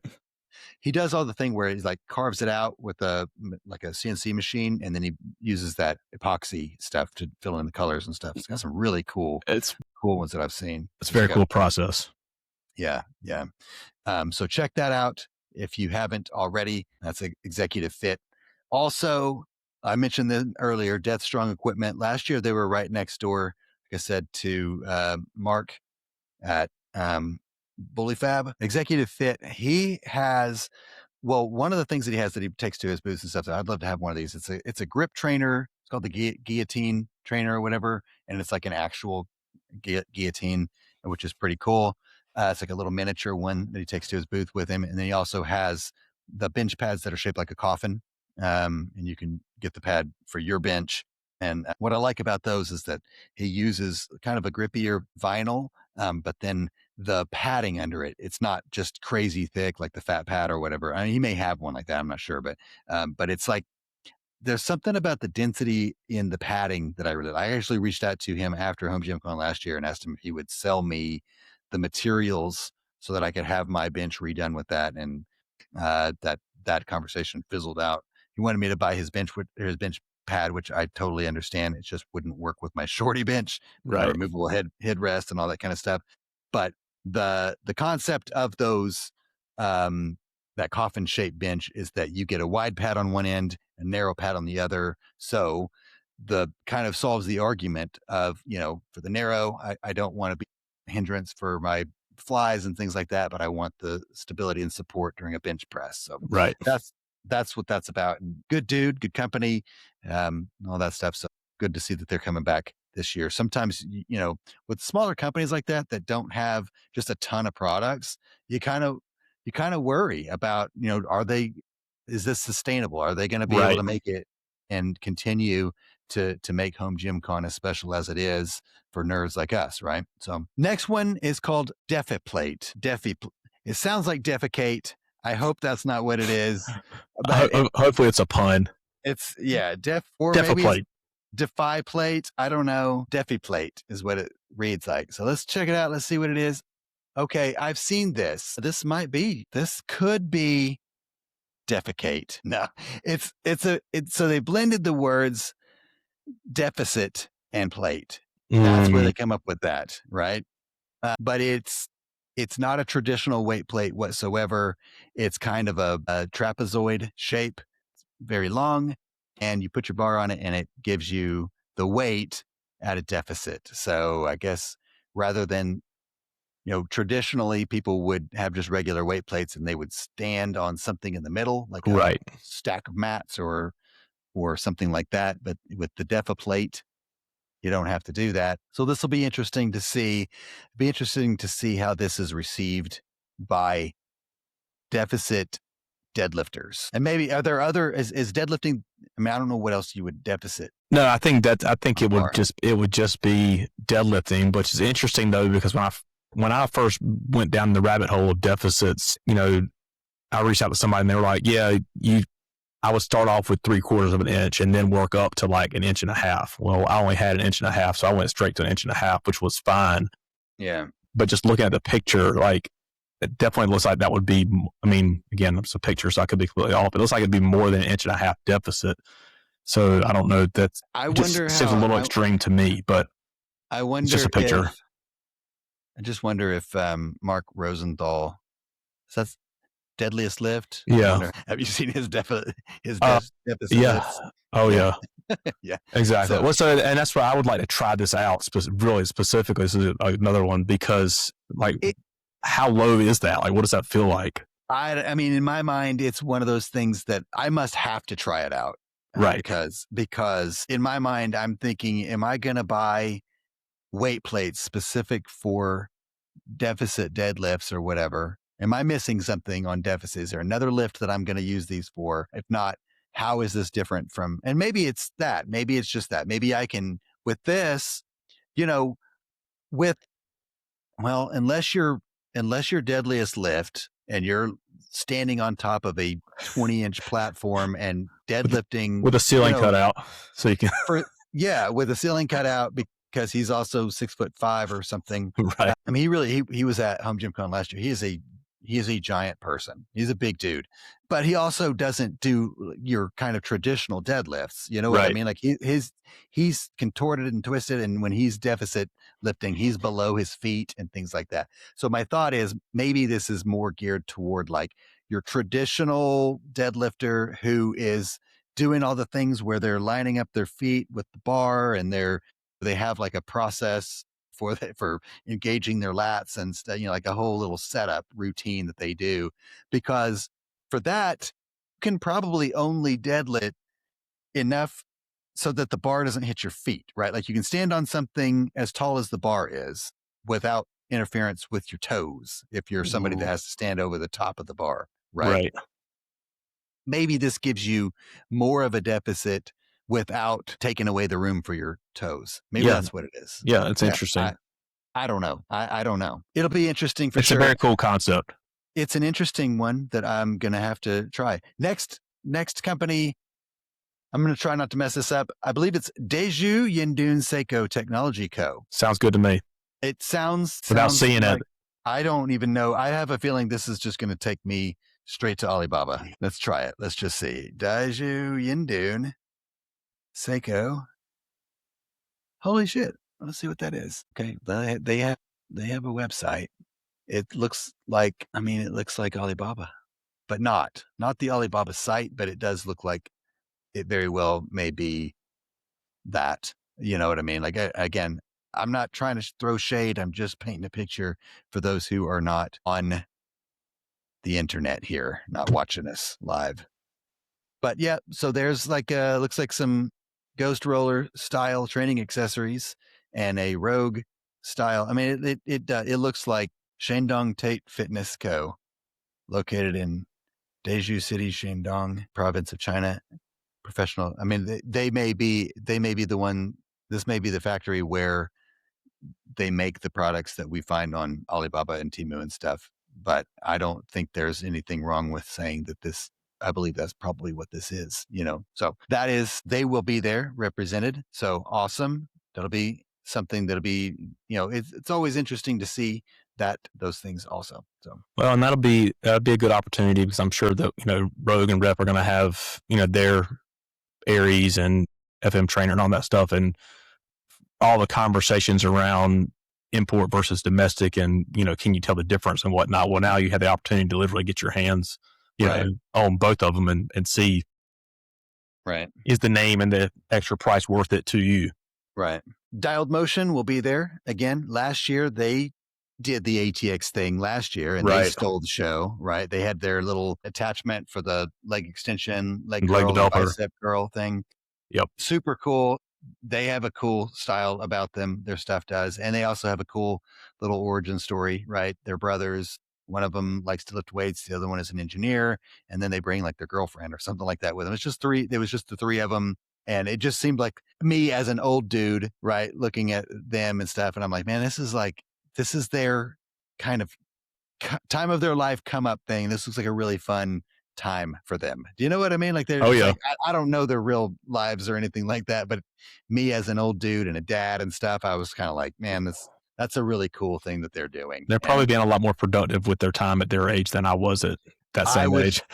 I was drinking beers, you know, probably. I don't know how old they are. I might have been married with a kid or something, but Dialed Motion will be there. They have some really cool products, very, very well thought out. Everything is intentional and just simple. You know what I mean? They're those guys that think through all those things that don't have to suck about lifting weights, right? And so it'll be cool to see them there again and see what they do this time. Dynacor Fitness Training System also will be represented there. Let's see what that. I feel like I know what this is, but that actually sounds familiar to me. It does to me too. It's got an orange logo, right? Oh, it does. Yep, you're right. Okay, so I have seen this on Instagram stuff, right? This guy might have actually reached out to me. Now that I think about it, I think he did right around the time that he signed up for HomeGymCon, or about one of the first times that maybe Jake had listed some content creators. I think he reached out to me and sent me some information. He probably did. I'm not me. I don't mean me. I mean, like, I was probably part of a mass distribution. But this Dynacor training fitness system thing, basically you put it on the floor, lay face down on it, and then you rock back and forth, like left to right. And it will supposed to help you, tighten your core, I guess, strengthen your core, that stuff. So again, one of those things that's like, it'll be cool to try it out. It might be one of those things, because it's one of those things that when I see it, if I'm being just completely transparent, completely honest here, I see it, I'm like, I kind of think like infomercial. I was gonna say like QVC product. Yeah, infomercial, QVC. You might see it on Amazon, you might whatever. But I think this is, as a place, you know, these HomeGymCon conventions like this and stuff, is a place where you can use these kind of things, and you can decide and determine whether or not it's something that's worth spending your money on, or where it might be something that, I mean, the guy, I've seen his online stuff, and he really believes in the product, and it probably is good. And I'm always looking for ways that I can do it differently than just, the basics. I don't know what it is about the basic stuff that gets really boring, but we do like to sometimes throw new devices at it and stuff. But rotational training, he talks about on the site here with golf swing, tennis, any throwing sports and things like that. So it might be a way to incorporate that. And anyway, so that is the Dynacor fitness training system. Echo Strength Depot. Now this is one, they have several different products. They've got racks and things like that. I think that guy, Luke from Luke's Garage Gym, who recently took some fire from Eugene of Home Gym Hacker. I think Echo Strength is one that I've seen Luke use a lot of their products and stuff. So Echo Strength will be there. They weren't there I don't believe they were there last year. And this will be a new company for HomeGymCon. So be interesting to see that and get your hands on it. And then see, is Eugene correct? Should we both be flipping off Luke's Garage Gym, or does Luke really like it? I don't know. We'll find out. Emberbox is one that I have not heard of before. Have you heard of Emberbox? Is it a sauna? I bet it is. That's a great guess. I was thinking of a little box that you would burn incense in after you smoke weed or something. But okay, so the Ember box that I went to, the website is not right. This is a tactical Ember box. I'll say be careful with that search too. Oh, really? I don't know. It does sound, I don't know. It could be. Yeah, right. There's no way to know. Because it rhymes with inner box. Ember box, clear up the clutter of your exercise routine. I bet maybe this is it. Oh, this is on a news channel. What the flip? I don't know. Let me see if I can find it. This is on like Fox News. Here you go. Did you find something? Maybe. Does it like an ember with like a cinder block as the B? No. Well, that's the first one I went to that said it was a Oh, you know what? That might be it. And I clicked on a tactical. It's built by and for I just didn't read. I did the thing where so the picture's on the website. Let me share it here and I'll show you why I was like, oh, retreat, wrong one. So just went to this site and I scrolled down and I see SWAT, NYPD, K9, all that stuff. And then I see this black box in all of these, there's like a truck running over it and it's here in the rocks. And I thought, oh. And I scrolled and I saw it said something about tactical and I was like, oh, I'm on a wrong site. This is like I don't know what, but. So I think that's it. But it is. Is it bad that my first thought is I need to buy 2 of these so that instead of doing T-bar rows on cinder blocks, you can do it on fancy versions of cinder blocks?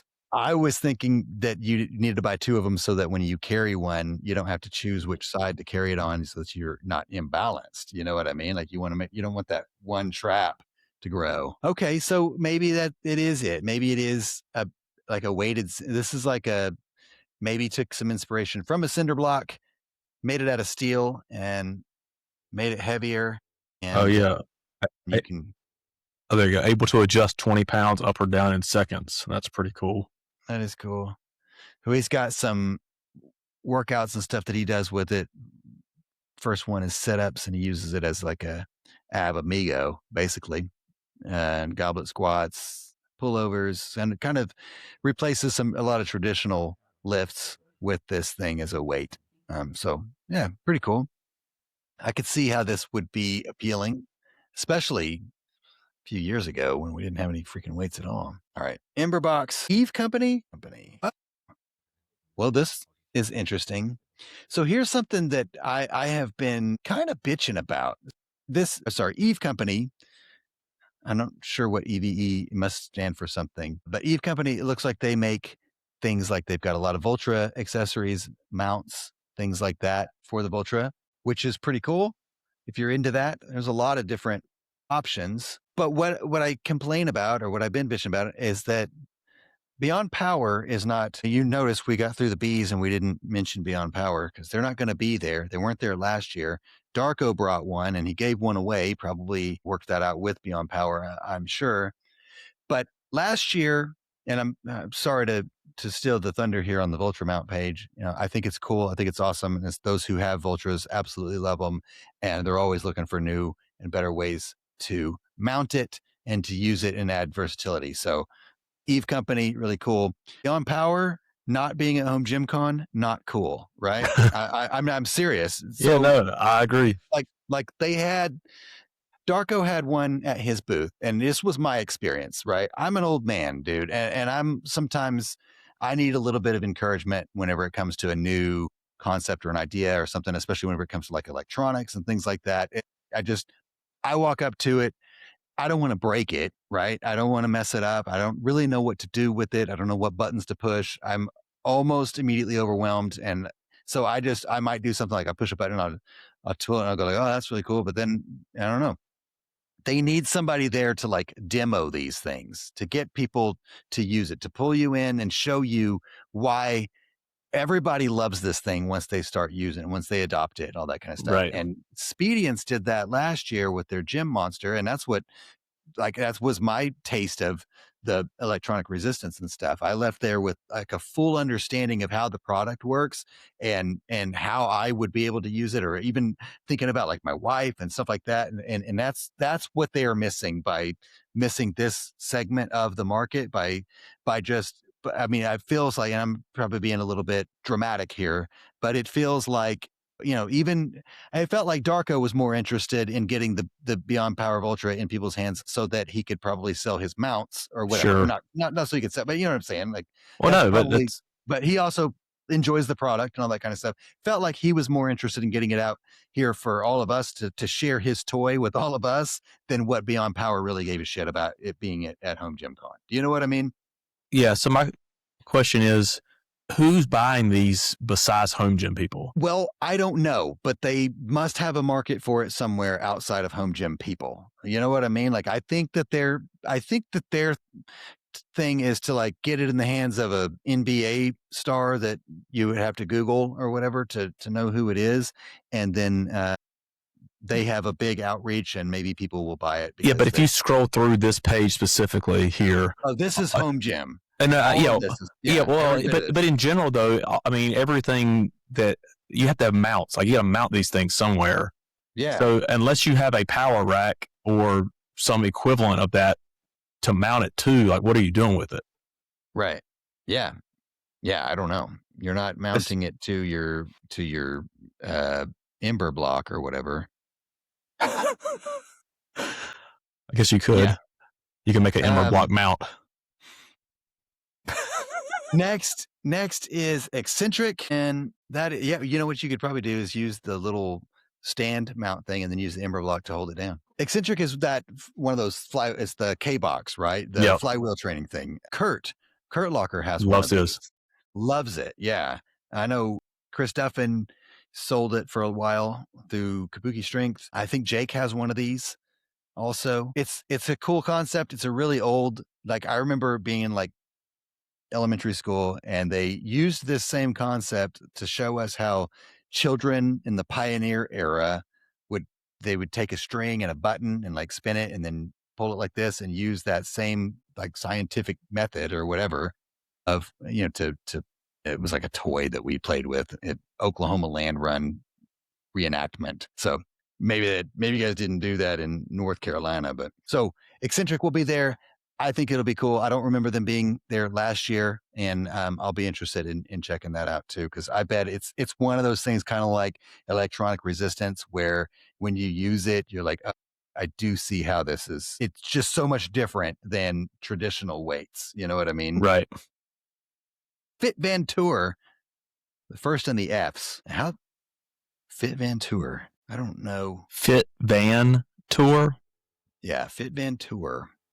Let's see. Mobile showroom. Is this America's mobile fitness showroom and market access platform? Huh. They bring products directly to the front line of the market. We don't wait for customers to come to us. Interesting. So is this hands-on testing, communication, and deal making Fit Van? So what they do is, and let me show you I don't know how I'm interested to see how this will be displayed at HomeGymCon, or what this is. If this may be more of like a business to business type thing, right? Mm-hmm. But it says that they collaborate with these partners, right? So there are several different companies listed, and basically what they do is they bring these companies to like the US fitness market. So it may be that Fit Van Tour is bringing several. Maybe they're either coming in here so that they can meet with other companies, or they're coming here so that they can bring some companies into the US market that maybe we haven't seen before or something like that. And so they may have a booth that represents multiple companies. That's what I'm going to guess with that. So that'd be pretty cool if so. And then again, another reason why companies might want to be at HomeGymCon to meet with others like this. So FlexiCon. Wait, is FlexiCon not the thing we just looked at? I was getting ready to say that sounds very familiar to me. Nope. That's what that is what we just looked I'm at. pretty sure it was called the FlexiCon. It was. Where was that at? It was yeah. Okay. But I can't. FlexiCon resistance band. Yeah, you're right. By Body Elastics. Okay, Body Elastics. So Body Elastics and FlexiCon will be in the same. Okay, so they're in the same booth. But they're two different companies. Maybe there's like I don't merger. know. Maybe. Maybe Jake, are you just padding your numbers here? But I'm just teasing. That may be one of those things where it broke down whenever I pulled them out, or separated them or something like that. But all right, so that is the FlexiCon. We already stroked each other to that thing. So Force USA is a company. They were there last year. Now this is actually Ashley, the amazing company. I think she knows everything there is to know about Force USA. I think she's like their spokesmodel or something like that. Oh, cool. But they brought last year. They had a few things that I was really excited about, but I didn't get to stop. They were busy, but they had some actually like barbell collars and stuff that I was interested in last year. But rack with they have like an all-in-one integrated rack.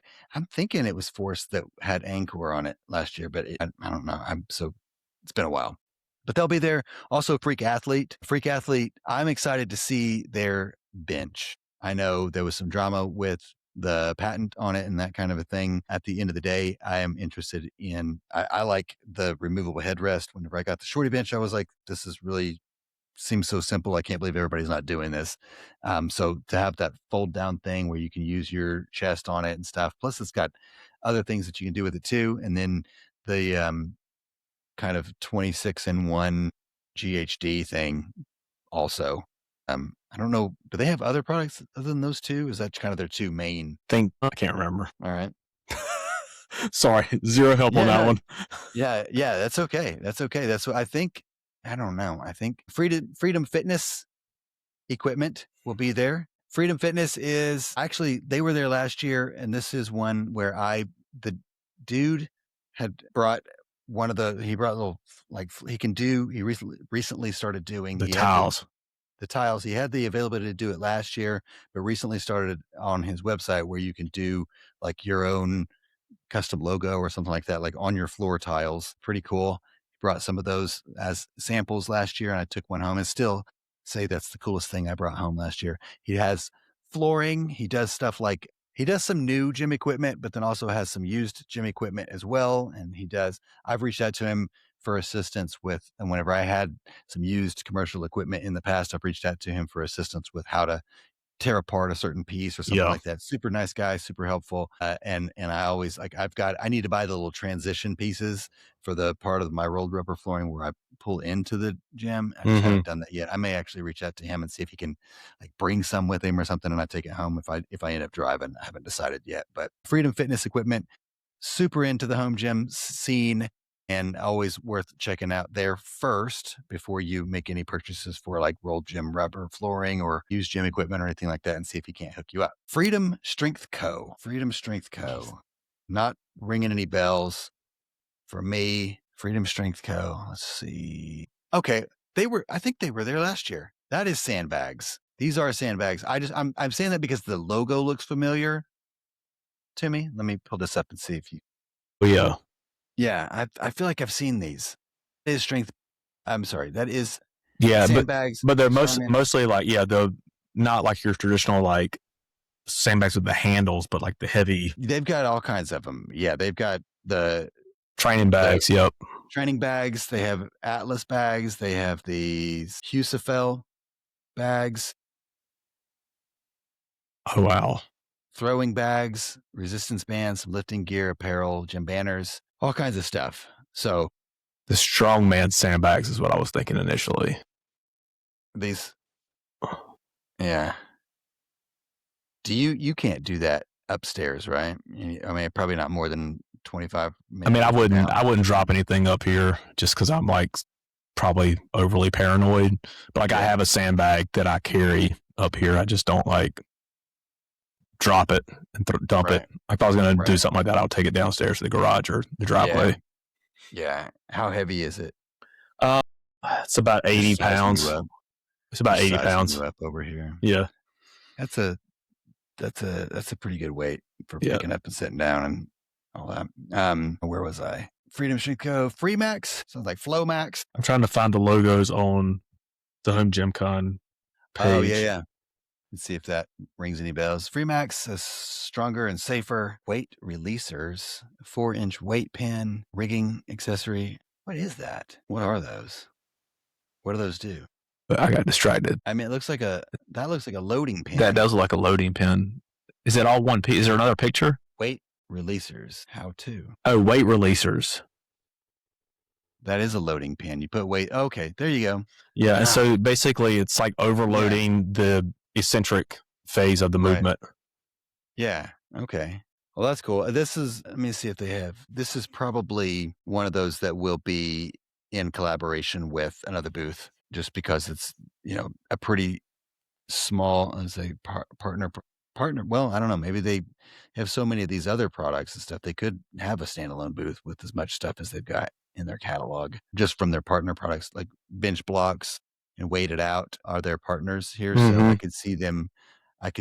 Bench Blocks had a booth of their own last year, which is cool. That's another one of those really small companies that has stood the test of Amazon. You know what I mean? Like how many Bench Block knockoffs are on Amazon? So cool to see him still in it.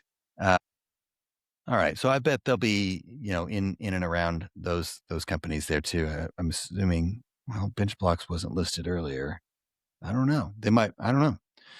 Let's see. Bench Blocks may not be there this year. They were last year for sure. Fringe Sport's one of those household names in Home Gym, and I think it's because they're so active in the community, online anyway, with this little circle or this bubble of us who spend so much time kind of hanging out on the internet in between sets and whatever. But they've got a long line of products and always have new things coming out. So I anticipate seeing some of that at HomeGymCon as well. Frog Fits. Have you seen Frog Fits?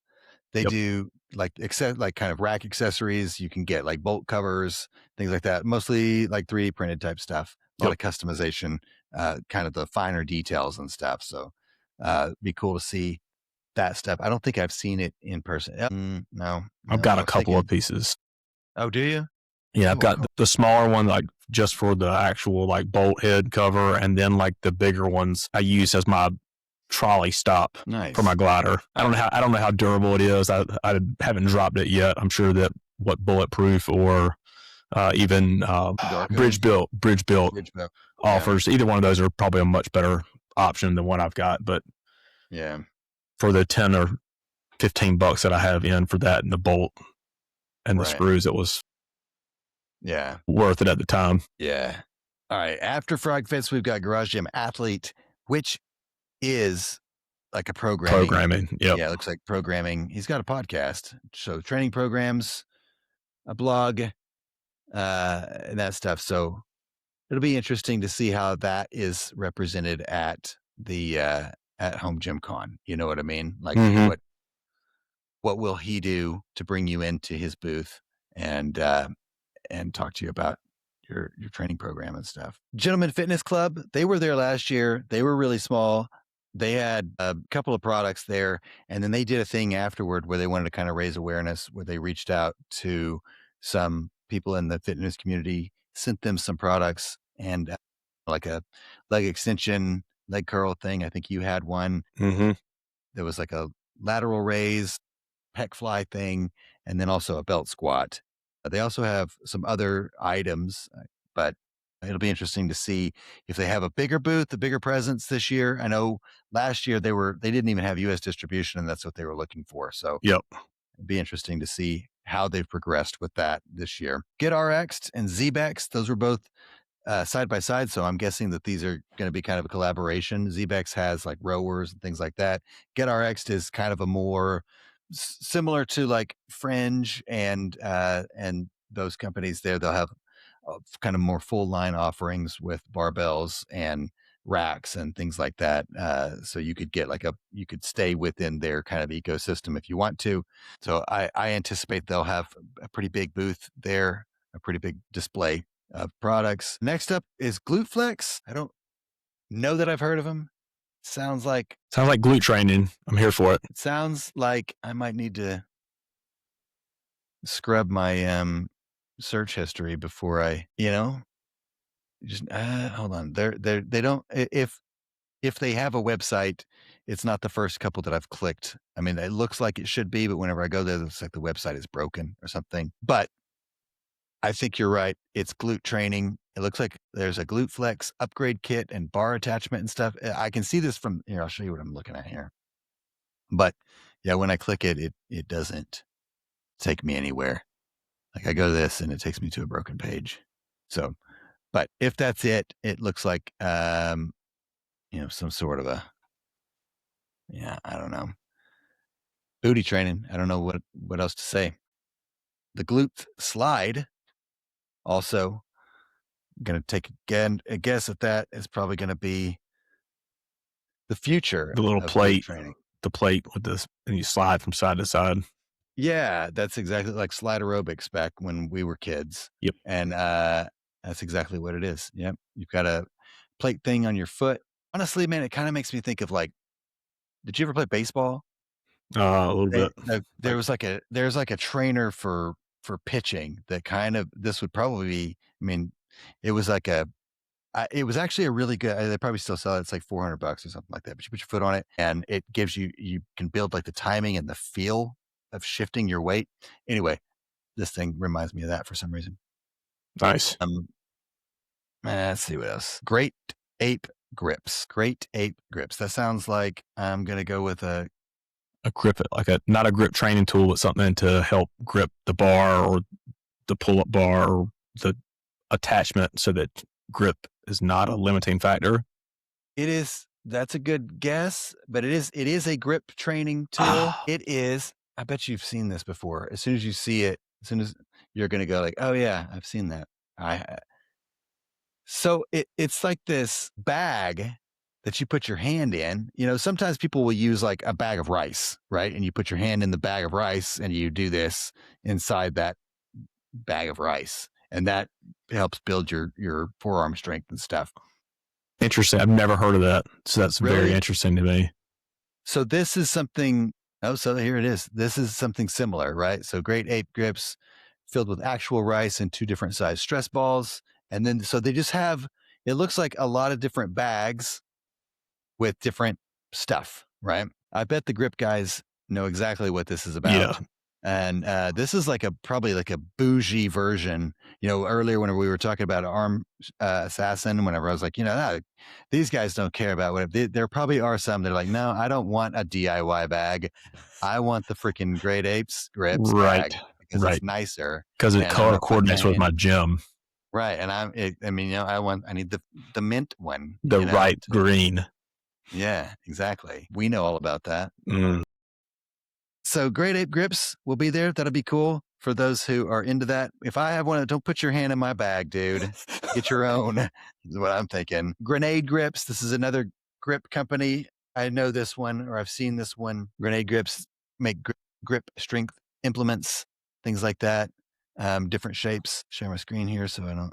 But this one here, specifically shaped like a grenade. They have other stuff, hand grippers, chalk, stuff like that, apparel. I think they have one that's shaped like a gummy bear, if I recall. Maybe the big black chicken. They've got the BBC, loading pin, pinch grips, stuff like that. So several different styles of grip implements, grenade grips. Homegrown Fitness is one also that will be there. I don't know. That sounds familiar to me, but I have no idea what it is. Yeah, same here. Let's see what I find. Is it Homegrown Lifting? Or is that a different company? I don't know. It might be this Homegrown Fitness and Recovery. No. It says book a tour. It's like a spa. That's not it. I bet it's this homegrown lifting. I mean, it's made in Kentucky. It's got to be this, right? Let me share my screen. If we're wrong, we're wrong. But this is, I mean, HomeGymCon is in Louisville, Kentucky. And this is a company that is homegrown lifting, made in Kentucky, USA. Home Gym Builder. It's got to be them. This has to be it. Homegrown lifting. Is that what I called it? This says homegrown fitness. I don't know. This is all home Jimmy to me. It's the only homegrown one that's on here. So racks, accessories, barbells, lifting equipment, bumper plates, all those things. And they are made in Kentucky, or at least some percentage of them is. So it'll be interesting again to see if we got that one right. Husker Power Lock. Husker do's, Husker don'ts. That's all I can think of. Let's see what that is. Is that okay? Lock call. Oh, this is what Carp was talking about. Remember? Mm-hmm. All right. Let me show you a picture. So these are basically barbell collars for any gym, $55. They go on. Let's see if there's a. I don't know if this will be again like a standalone booth or if it'll be like a shared booth situation. Says he's been making them since 1986, which just goes to show how big this world is outside of our own, right? Because I don't think I've ever seen them before, right? They're made in the U.S. They kind of look like couplings for conduit, for like plastic conduit. Yep. You know, they look like you would screw it on. That's how you would, like a coupling. So we'll be interested in seeing that. These are made in Nebraska.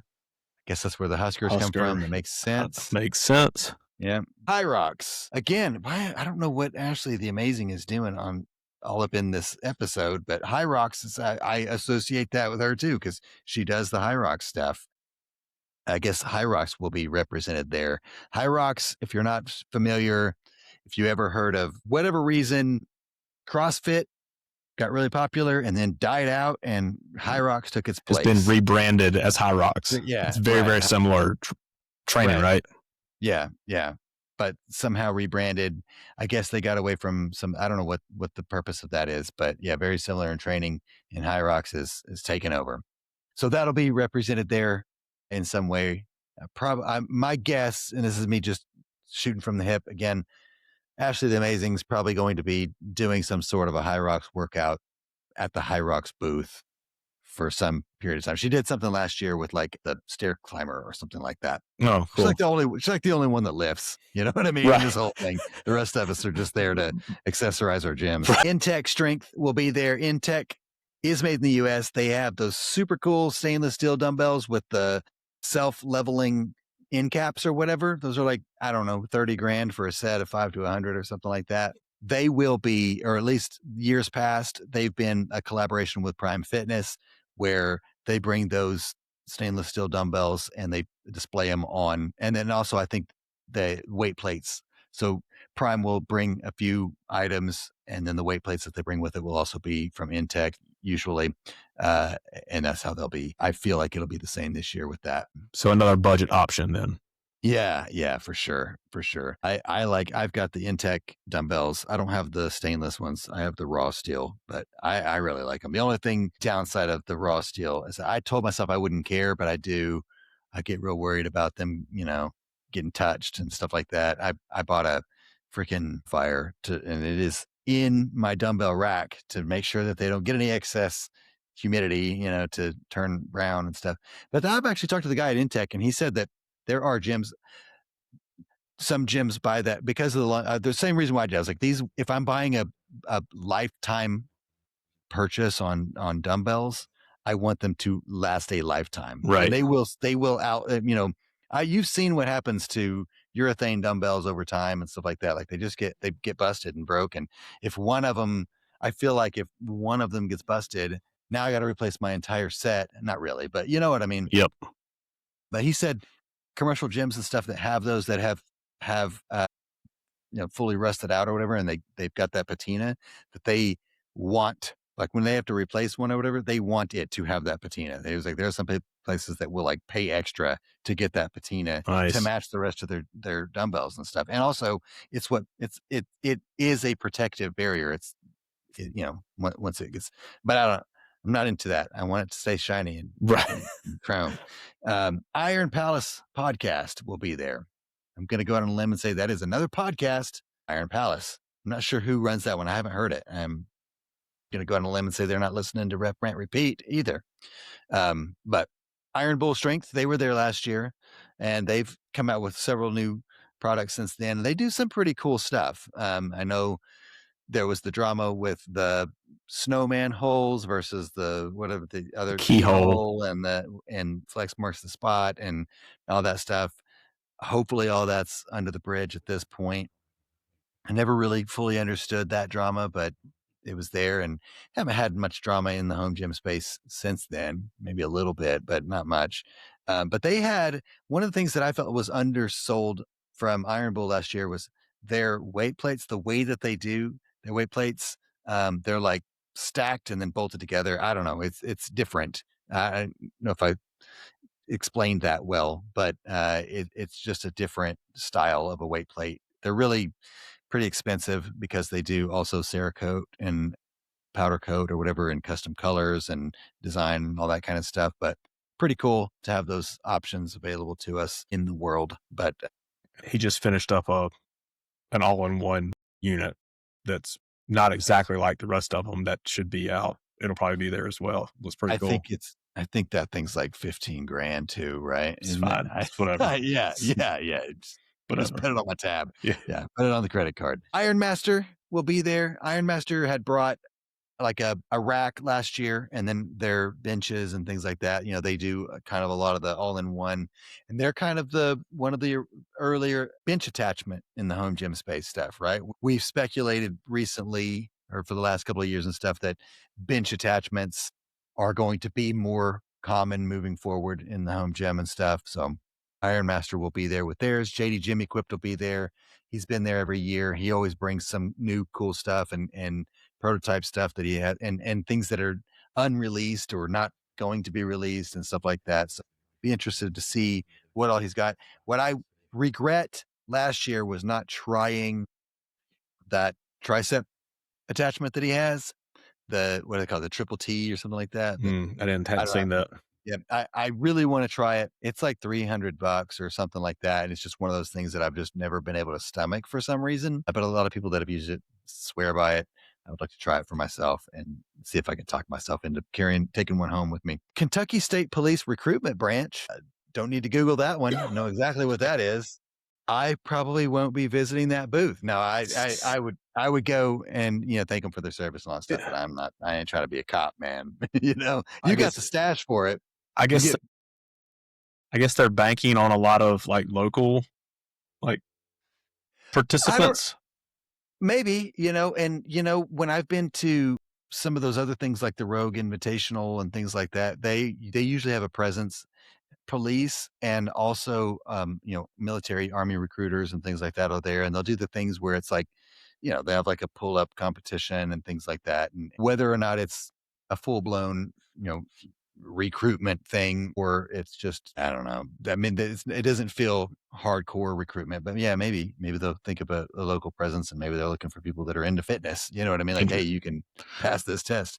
But and that could be double dipping too, looking for equipment to outfit like local facilities, right? I mean, I don't know if police stations do that, but fire stations, they set up gyms for sure at the firehouse. Sure. Yeah. Kodo Grips will be there. They were there last year. I talked with the guy, I can't remember his name, a couple of times while I was there. And one thing that I did want to ask, and I wish I had, is, so you've seen the Kodo Grip, right? It basically looks like it's like a blue towel. You attach it to whatever cables or whatever, and you use it. I want to know, like, why am I going to use this instead of just using a towel? You know what I mean? Like, I'm sure that's the question that everybody probably asks, and he probably has a really good answer for it. And for the last year, every time I see that, it's what I think of. I'm like, why didn't I just ask? I'm sure it's probably on the website. I can probably Google it, and it's probably the main headline. Like, why are you, but I want to ask him and let him tell me to my face, why am I going to use this instead of a towel? Kratos Fly Fitness. I think we looked at that earlier, right? That's the flywheel. Yep. So Lions Cool Fitness. I don't know what all they have, but I know that Lions Cool has a leg extension, leg curl combo machine that everyone oftentimes asks if that's like the best budget option stuff. So maybe they'll be bringing that. I think they might have some other products and stuff too. I'm certain they do. So that'll be interesting to see what they bring. This other one, I'm sure I'm going to botch this name up. I think it's Lu Xiao Jun. It's named after the weightlifter, right? They have products, shoes and things like that. Like I had a pair of shoes. They had a really narrow footbed, so I stopped wearing them. But LuXiaojun. Most people, yeah, they have, shoes, weightlifting shoes, other kind of accessories, weightlifting accessories like knee sleeves and wrist straps and things like that. So I would expect to see some of that from there. Plate. I know I've heard that. Why have I heard that? M-plate. Fractional. Okay. Huh. All right. So I'm going to share this. I haven't seen this. For a second, I thought it was. So they do, M-plate does fractional plates for things like the Snowed. They had fractional plates for Nuobel, fractional plates for the Bowflex 52 or 552, stuff like that. So they will be there. That's cool. What are people doing for fractionals on those if they're doing anything at all now? I was just going to say, don't have anything for power blocks. Yeah. Sad. Well, does power blocks not have, are they not, I guess not use like a magnet? Like, I guess you could. They have like mine have adder weights in the handles, which can go in like 2.5 pound increments. And I could probably count on one hand the number of times in 13 years that I've actually changed out the adder. I have those micro gains for my dumbbells at 1.25 or whatever, so that it gives me 2.5 pound increments between. And I'm like you, I don't think they've come off the little storage pin thing since I brought them in. I mean, it's all accessory work. Like, just put 50s, 60s, 70s, whatever, and just go to failure. Don't overcomplicate it. I know. My thought was there was a time in my life when I was striving to do lateral raises with like more than a 5 pound plate. You know what I mean? And the jump between 5 pounds and 10 pounds was just too much. Right. And I had this goal in mind where it was these goals like, oh man, if I could just do 10, like 3 sets of 15 or something like that with 10 pounds. And it went up to, and like the same thing, that jump from 10 to 15, until I just got juiced to the gills. It was really hard to do. And so those little adder weights and stuff were the way to do that. Mad Spotter, those we've seen, right? That's for your dumbbells. You put those on, they're like hooks that kind of look like plant hangers or something that you can put on a barbell. And they help you. I don't know what the controversy is with racking dumbbells, but there are some people who get really, really pissed off about it. I think it's just as smart as racking a dumbbell, as a barbell. The only downside to it, and maybe this is me being an old man with painful shoulder, the only downside is that no matter what you do, there's a downside, right? So something like those, it feels weird in your hand. You've got that same thing with like what are the ones that are on a seat belt type thing? Just a weird mechanism in your hand. You have to get used to it and stuff. And then the other thing, like with like what I've got, are the Black Widow dumbbell spotters. Great for unracking. You can rack them, but if you do want to go to like full failure or something, you're just gonna have to dump them like you do when you're not using spotters, and then that means you have to pick them up off the floor and load them back up again. And so there's always a downside to all of it, but it's the safest way to do it. So anyway, Mad Spotter will be there. That's cool. Mammoth upgrades. Yeah, that's the same thing I had to do. Mammoth upgrades. I mean, it sounds big, sounds huge. Also, like we're making big upgrades. It sounds like it. Okay, so they've got, let me share my screen here. On their website, the first thing they show on their homepage are custom J-cup liners, like these red, white, and blue American flag. So remember when Bridgebuilt made those a couple years ago? Not the liners, but the American flag themed J-cup.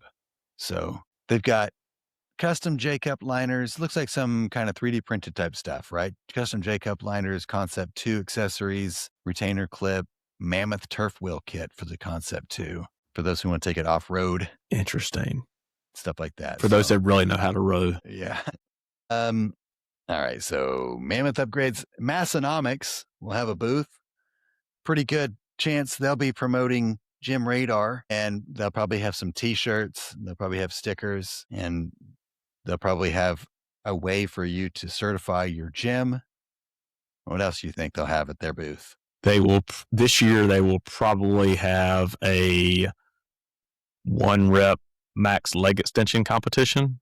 That's probably true if they can keep that momentum going. You know what I mean? As long as they don't skip their leg extensions, as long as they don't start pretending, Right. As long as they continue extending. Yeah, Massonomics guys will be there. At least Tanner. I don't know if Tommy's coming or not. Tanner went last year, and I think it was last year that he left and was like, "Yeah, we're gonna have to do a booth." You know what I mean? Like this is pretty cool. This is right up our alley. And so with Massonomics means you'll also have a large group of crew that will probably be hanging around the booth and after the event and things like that. So if you're into that sort of thing, if you like jokes and beers, also Metcon Group. I don't know what that is. Shoes? Yeah, I'm thinking Nike Metcons, right? That's the only thing I can think of. Right. Metcon Group. No, I mean, this is, you know what? I'm going to share my screen. Remember when we talked about that van? Yep. That van, what was it called? Fit Van or something like that? Yep. Fit Van Tour? Yep. That, this Metcon was one of the companies that was in there. So I bet that's what this is. This will be, got you. This will be probably in association with that. So probably them and maybe another company or two all kind of in one booth. Yeah. So they've got racks, they've got plates and barbells and all kinds of stuff. Actually, it's like a full line of, it's like a Get RX or whatever, right? Nice. Metcon with a K. So, okay. Micro Gains, and we talked about them briefly just a second ago. They'll be there represented in some way. Adder weights, for barbells, for dumbbells, things like that. Also a small company with a really cool kind of origin story. Just a guy that started in his garage or whatever, right? With like some metal stuff. And yeah, Yep. he's got a cool story. Mikolo Fitness and GMWD. I think those are like a sister partnership thing. A lot of home gyms, you see those two in it. It's kind of a real budget friendly. I've got a GMW chest press that some people rave about, calling it the best budget chest press. It's really not that bad. I hate to say that. I really want to hate it more than I do. It's one of those things that's like, when I hook it up to my weight stacks on my HLP, does feel pretty good, even though it's not perfect. You know what I mean? Like it satisfies a little bit of the itch. Although if I could replace it with something better, I would. So GMWD, Mikolo, they have a lot of stuff. They probably have a leg extension, leg curl that might be there. Maybe they can work something out with Massonomics. Mutant Metals will be there. Mutant Metals of the UDA fame. You don't have one of those. You just have the handles. I have the handles. That's correct. Yeah. So they will be there. He was there last year. I think they've been there. Chris is, when I say he, I mean Chris at Mutant Metals. He'll bring his team with him, and several different examples of the products that he's got. Snapback rollers are pretty cool. Olympian Frontiers. This one I'm pretty excited about too. They show up on Instagram and stuff. I think they are mostly in Australia as far as their distribution goes, but I believe they're manufactured in China. They probably have a Chinese presence too. I'm not sure, but they have a lot of that kind of. Have you seen them before? Do you know what I'm talking about? Mm-mm. Okay, well, I'm going to show you because they got a lot of cool stuff.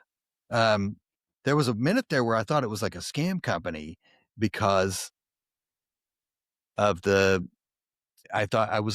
hadn't heard of them. They just kind of showed up on my feed with all this stuff, and I'm going to pull up there. So they've got this kind of stuff, right? Like they've got this multi-row thing.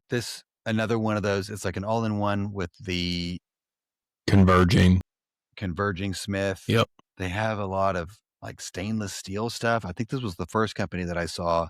Now you see these on Alibaba and stuff, but these are like the prime signed, right? Yep. I mean, there are some blatant prime knockoffs on Amazon, but these are like a prime redesign. I actually like these better in terms of like, I love this pop pin style thing they do. And these are something you can get on Alibaba. These just look like a much, much nicer version of it. But the pop pin adjustment Prime still uses, you have to unbolt it. It's not that big of a deal, but this is just much, much easier. Right. It Cool. looks like there's more options there as well too. Yeah. More angles. Definitely more angles, more options. I'm not sure if it's necessarily necessary. Well, yeah, because you have to get a PR every session based off of which angle you're using that session. Right. But just a lot of the stuff that they have looks like, I don't know, it just looks really cool. I'm excited to try this stuff out, to see it in person and see what they bring. And, does it look as good? Does it perform as good as it looks? Is it like overbuilt? Is it dumb? Is it, you know what I mean? Like, I don't know. I see all this stuff and again, this is for a long time. It was just these kind of things. How this is like a concept video. It wasn't actual products. That's why I thought it was like maybe a scam site. Right.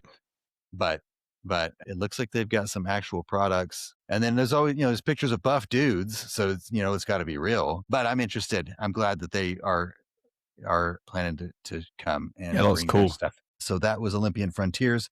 Pioneer Fit. This will be interesting, right? This is the first time they're coming, to my knowledge, to HomeGymCon. This is similar to Beltfed that we talked about earlier. They make custom leather belts made in the US. Also, Pioneer makes leather like regular belts, and they have like their line of them that you see like sometimes in the Major League Baseball and stuff, that have people that wear those. Fun fact, Beltfed Strength made me a custom belt about a year and a half ago, maybe. Nice. Yep, he was making a run of them. That's cool. And it's my favorite belt.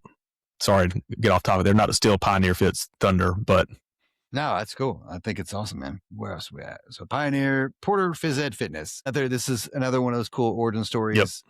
Home gymmer, likes to hack stuff. Comes up with, he's got, like all of us, we run into little issues and problems and stuff. Sometimes we create problems and then we solve for them. And somehow, next thing you know, he's freaking manufacturing products and selling them to others, because whatever it was that helped his issue, like with his, what are those handles? I can't think of. Eclipse grips. Yeah.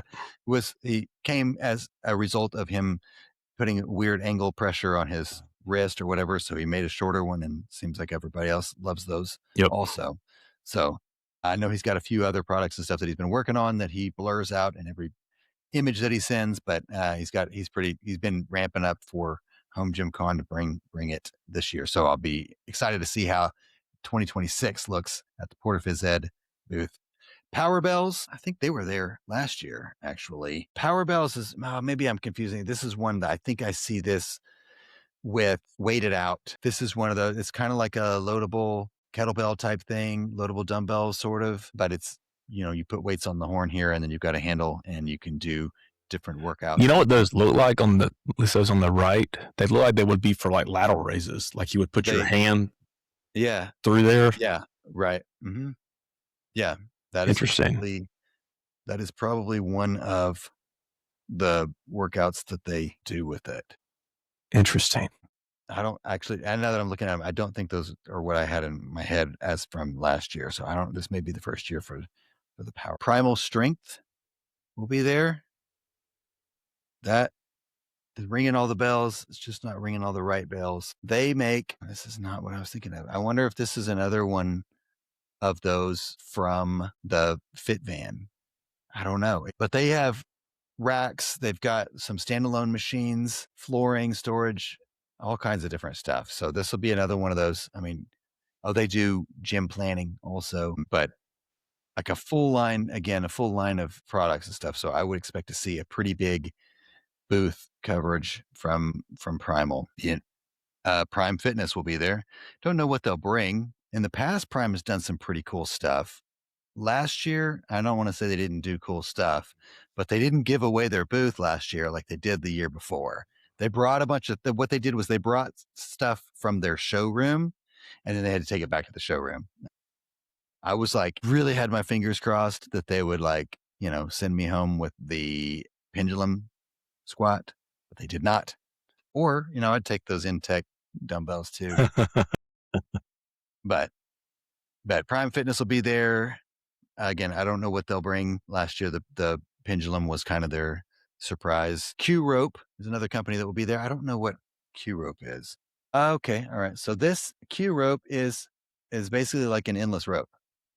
Uh, So you put it, oh, you know what? I've seen this on Amazon. It actually does look really good, but it's like $600, right? So it's actually in my wish list. Like if, oh, you can set the resistance level. That's cool. Sorry. yeah, That's no, cool. yeah, it is cool. It's detachable. So you don't have to, what is it? Torque Fitness or whatever that released that one that Mm-hmm. it like wall But you have mounted to or like, whatever. yeah, bolt it to the rack, I think. Yeah, bolt it to your rack or bolt it to the wall or something like that. This thing, you can throw it in the closet when you're not using it. Thought that was pretty cool. I've looked at this. That's pretty cool. I didn't realize they were going to be there. So that is something like, again, endless rope that is removable. Looks like it says 10 to 135 pounds of resistance, and looks pretty simple. You just adjust the resistance with a like a bolt that has a twist hand knob kind of a thing on it. So doesn't look like a lot of stuff that no electronics or anything like that you got to worry about. Yep, that's pretty sweet. So you need to figure out how to delete that red. I know, right? Just we'll have to go in halvesies on some lime green. Quantum Trainers is this was there last year. Is it another all-in-one? It is an all-in-one, and it's like a different type of all-in-one, right? It's like nothing that you've seen before. And the dude, they call it the Swiss Army knife of gym equipment. I was going to see if there's, the guy that runs that kind of the maker of it, the founder of it or whatever, that was running the booth last year. Super nice guy. I mean, I think I spent more time talking to him than any other single person. He also has a heavy accent. I don't know if it's British or Australian or something like that, but that's also, I don't know, but it's really cool. It's hard to explain. It's actually one of those things that's better if you like go to the website and look for yourself, or if you go to HomeGymCon and try it for yourself, because there are so many different things that you can do with it. It's like bulletproof fitness vibes. You know what I mean? Mm-hmm. But it's one of those, it's really cool. You can tell the guy's put he put a lot of thought, a lot of energy and effort and stuff. And there's just endless. I mean, I'm scrolling for days, endless workouts that he's showing that you can do on this thing. So again, one of those space conscience all-in-one trainers. Rapid rings, Probably gymnastics rings that move quickly. that's what I think. It's the ones that move quickly, that like, that's it. They do, oh my god, what did I just say? they do the like the seatbelt style adjustment, Adjust up and down quickly. Yep. Very similar to like not the Mad Spotters, but the other spotter. the other one that we were trying to remember earlier and can't remember the name of. Yep. So that is, I think that I looked at these once before for that same reason. I love that they just hook on to something. You don't have to mount them to your ceiling necessarily, and the quick adjustment in length and stuff. So very cool to see that those will be there. It'd be cool to check them out and get my hands on those. Rep Fitness, I don't think we have to look that one up, right? Rep Fitness they'll have a full line of stuff. They always bring some kind of tricks and treats, and they bring a full team of people. They really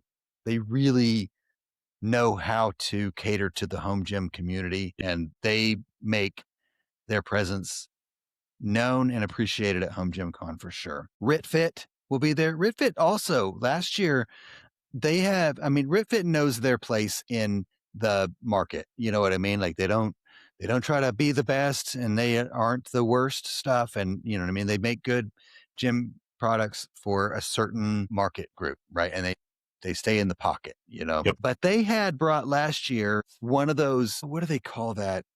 It's like the D Smith machine. You know what I'm talking about? Where it's not just straight up and down, but it's also on a thing this way. I hate that I didn't get to spend more time. Every time I went there, like they were content creators filming and stuff like that. And so I was just like, oh, I don't want to be picking my nose in the back of your YouTube video or whatever. So this year it's going to be a little bit different. They're going to have Thursday is going to be for like content creators to go in and do all their stuff without the people and whatever. And then the next Friday and Saturday and stuff won't be as much of that kind of stuff. So nice. Maybe I'll get more time to kind of play with that without having to worry about being in somebody's video.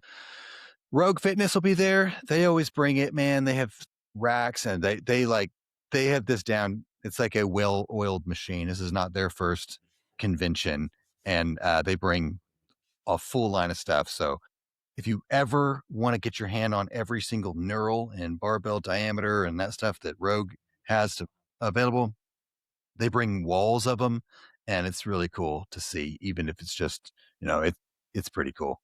Roarman Strength will be there with his megalith handles and all the variations of that he has concocted since releasing those. So come check that out. Those megalith handles are like an attachment for lever arms, and then he's somehow taken those and made them into even more attachments and things that can really benefit your workouts. And cool origin story. Yep. Small, cool dude, super, super nice, super humble, despite the shoulders that dude has on him. It just a cool dude all the way around. Rope Flex. I got to look that one up because I don't know. I have never seen this, but check this out.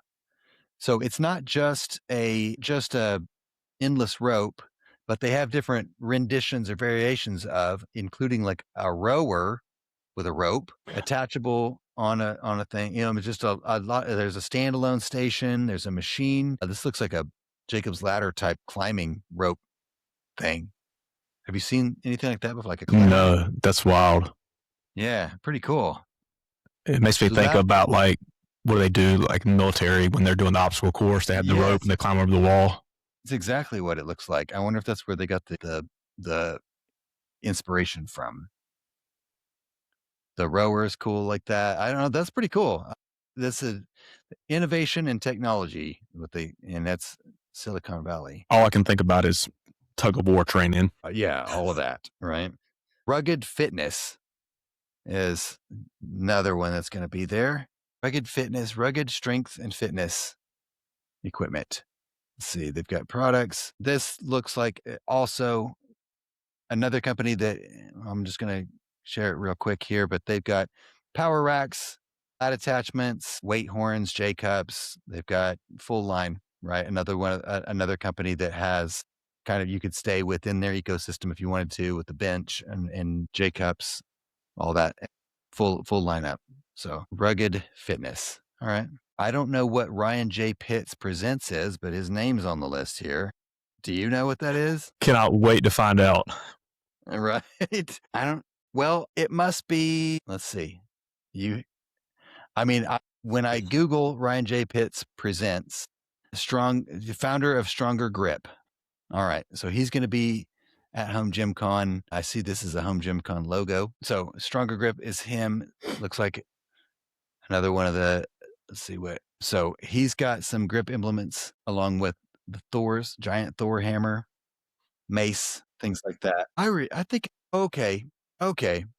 Now we're getting somewhere. Let me scroll down here. Seen this guy. I think he's been at every HomeGymCon, right? I recognize this gigantic sword, right? Before anything else. I think he might be, that's the guy. So he brought, I think that, so I mentioned earlier, Mark, the deadliest lift guy.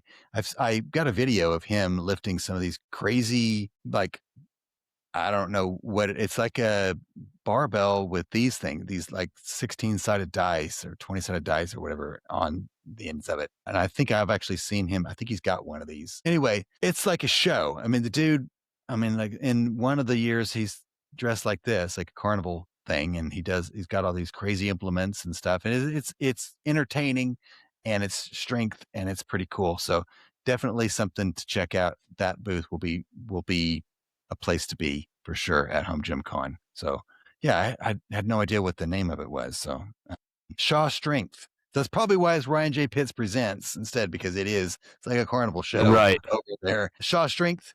That's Brian Shaw, right? World's Strongest Man or whatever. Huge dude. He's probably just going to be a booth in and of itself. You have to stand there. Just observing him. Right. Expedience will be there with the Gym Monster 2. Now they recently, and I saw this on Jungle Gym Reviews video at FIBO.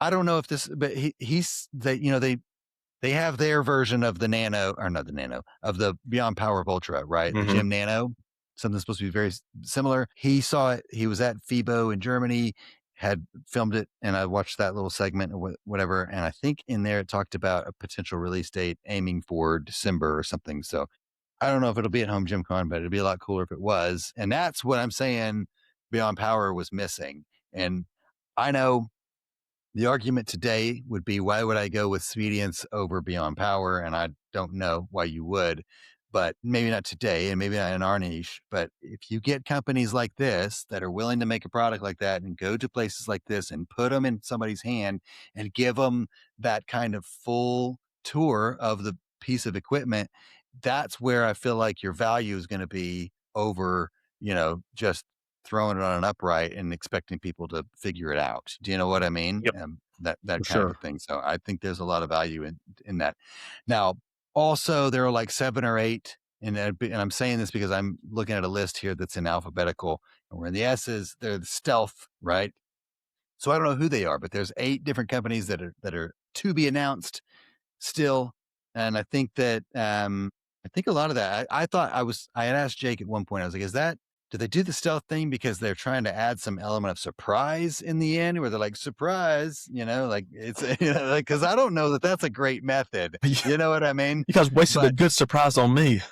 right. Well, it's like, you don't want to wait to the last, you don't want to wait too long, you know what I Right. mean? And announce it at the 0 hour, and then people not be able to get tickets and make arrangements and stuff. But he said that they're like brand new companies, right? Very, very new to the market with some new products and stuff that may not even have an official name or something like that, right? So be interesting again to see who those are, what it is that they're bringing, and that kind of stuff. Swing Sesh will be there. I think they were at the first HomeGymCon. Mm-hmm. I don't remember if they were. I didn't see them. I don't think I saw them last year. It's such a blur. But they do like outdoor. It's like a swing set integrated rack, right? So for outdoor lifting and stuff like that.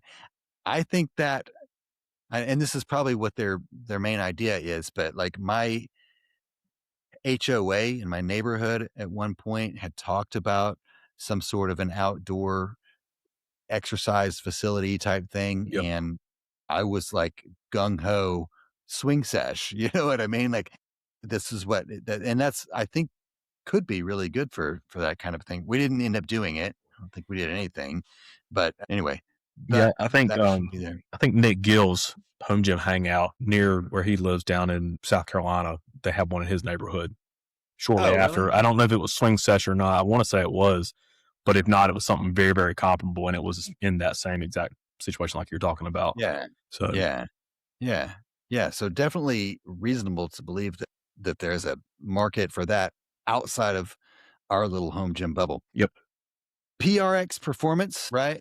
Again, cool origin story, right? This is the PRX is the Shark Tank guys, right? Yep. They have, when I bought my Rogue folding wall mounted rack, it was the hardest decision between PRX and Rogue, and what ultimately I went with the Rogue because of the way the PRX went upward. I didn't know if I would have enough clearance and all that stuff. Probably, honestly, if you're actually going to fold your rack, I think the PRX might actually be better. I believe that probably is. If you're actually going to fold your rack, I don't know anybody who does. Well, I do.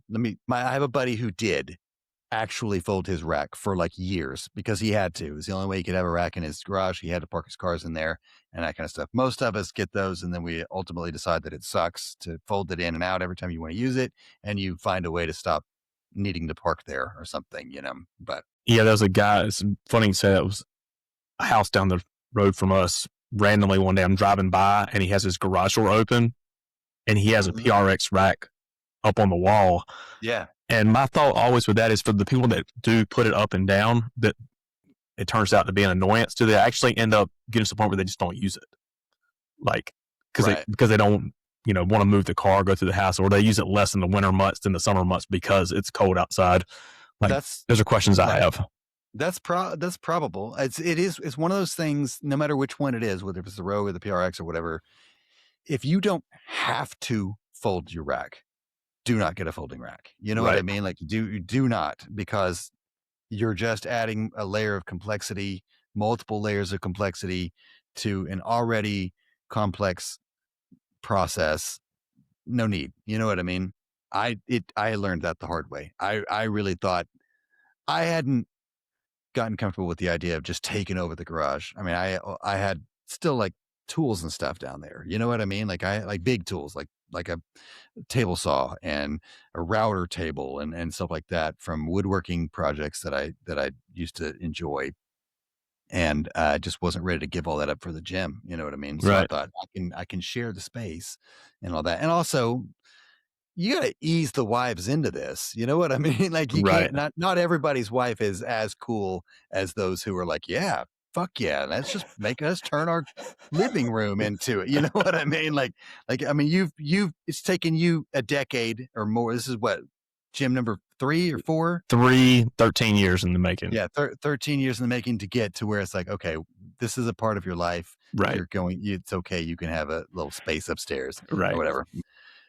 Synergy Custom Fitness. Synergy is, this has become quickly kind of a household name in our home gym bubble circle stuff.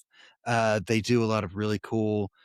I love the color options that they offer. Yep. You know what I mean?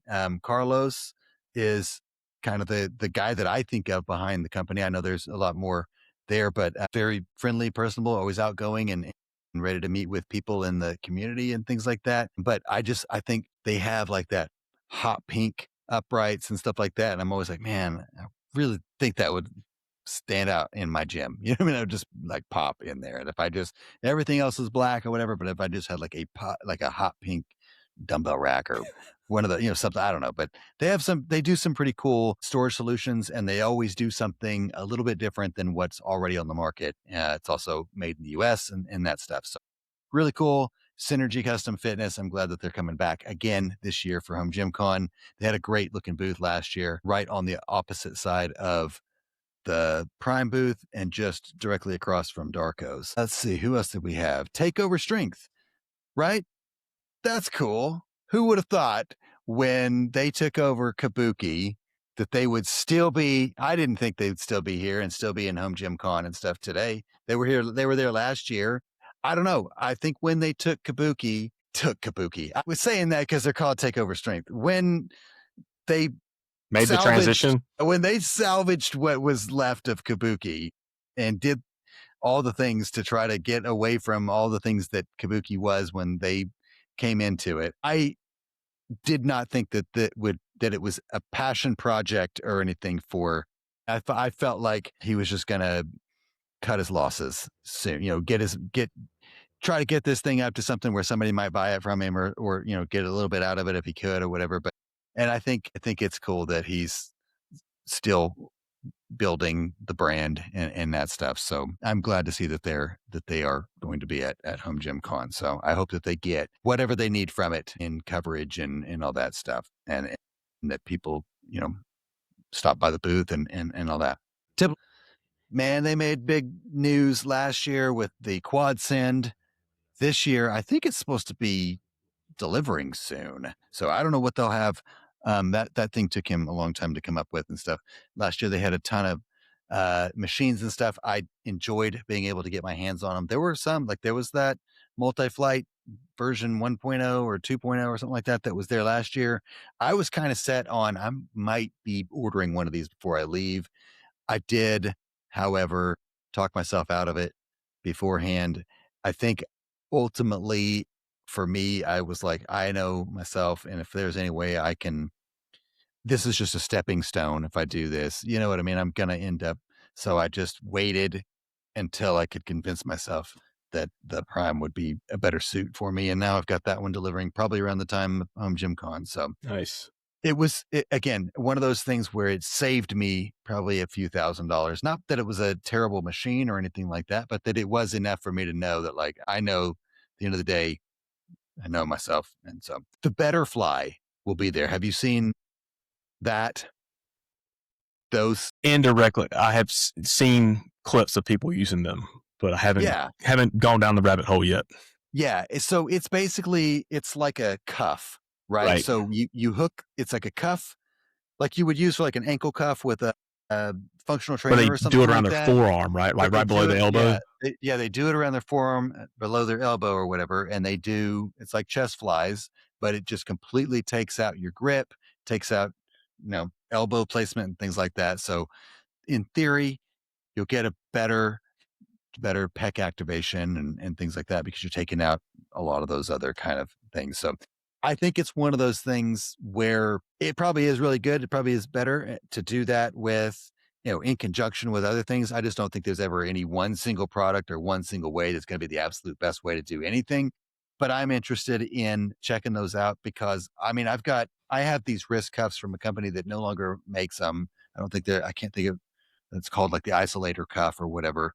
And there was a time where I get tennis elbow from time to time. And when I found when I was in the commercial gym or whatever, when I would use those cuffs, they just go on your wrist and then they have like a loop that you can connect to a cable machine or whatever. I was able to still do cable curls and it took all that pain out because all of it was all in my grip. You know what I mean? And so to be able to continue, not feel like I was just going to completely lose my game. Cause man, if you get an elbow pain like that, like a tendonitis or something like that, it can be 18 months before that goes away and you can skip every workout and it just doesn't seem to help anything. You know what I mean? So that I could see if it's similar to that, if it's still, if it's like made and it's comfortable and things like that, I could see that being a pretty good solution. Titan Fitness will be there. Last year, they brought a completely different Titan. Every 2 or 3 years, you hear that people say that like, it's not the same company that it used to be. They say that every couple of years. Last year, HomeGymCon's offerings, they were completely different than most of they were clearly moving more into the kind of commercial gym equipment type stuff for the home gym. Now, I know that they had brought some products the year before, but those were more in prototype phase and they needed some work. They were more finished and polished last year. One of the standouts was their leg extension leg curl. For me, there was a little oddity thing where there was a knob that you had to use to adjust that you had to kind of go behind the arm to get to it. But all in all, it was probably one of my favorite leg extension leg curl machines at HomeGymCon. As difficult as that is to say about a Titan product, they did have some really good machines there. So definitely not the same Titan that we have known in the past.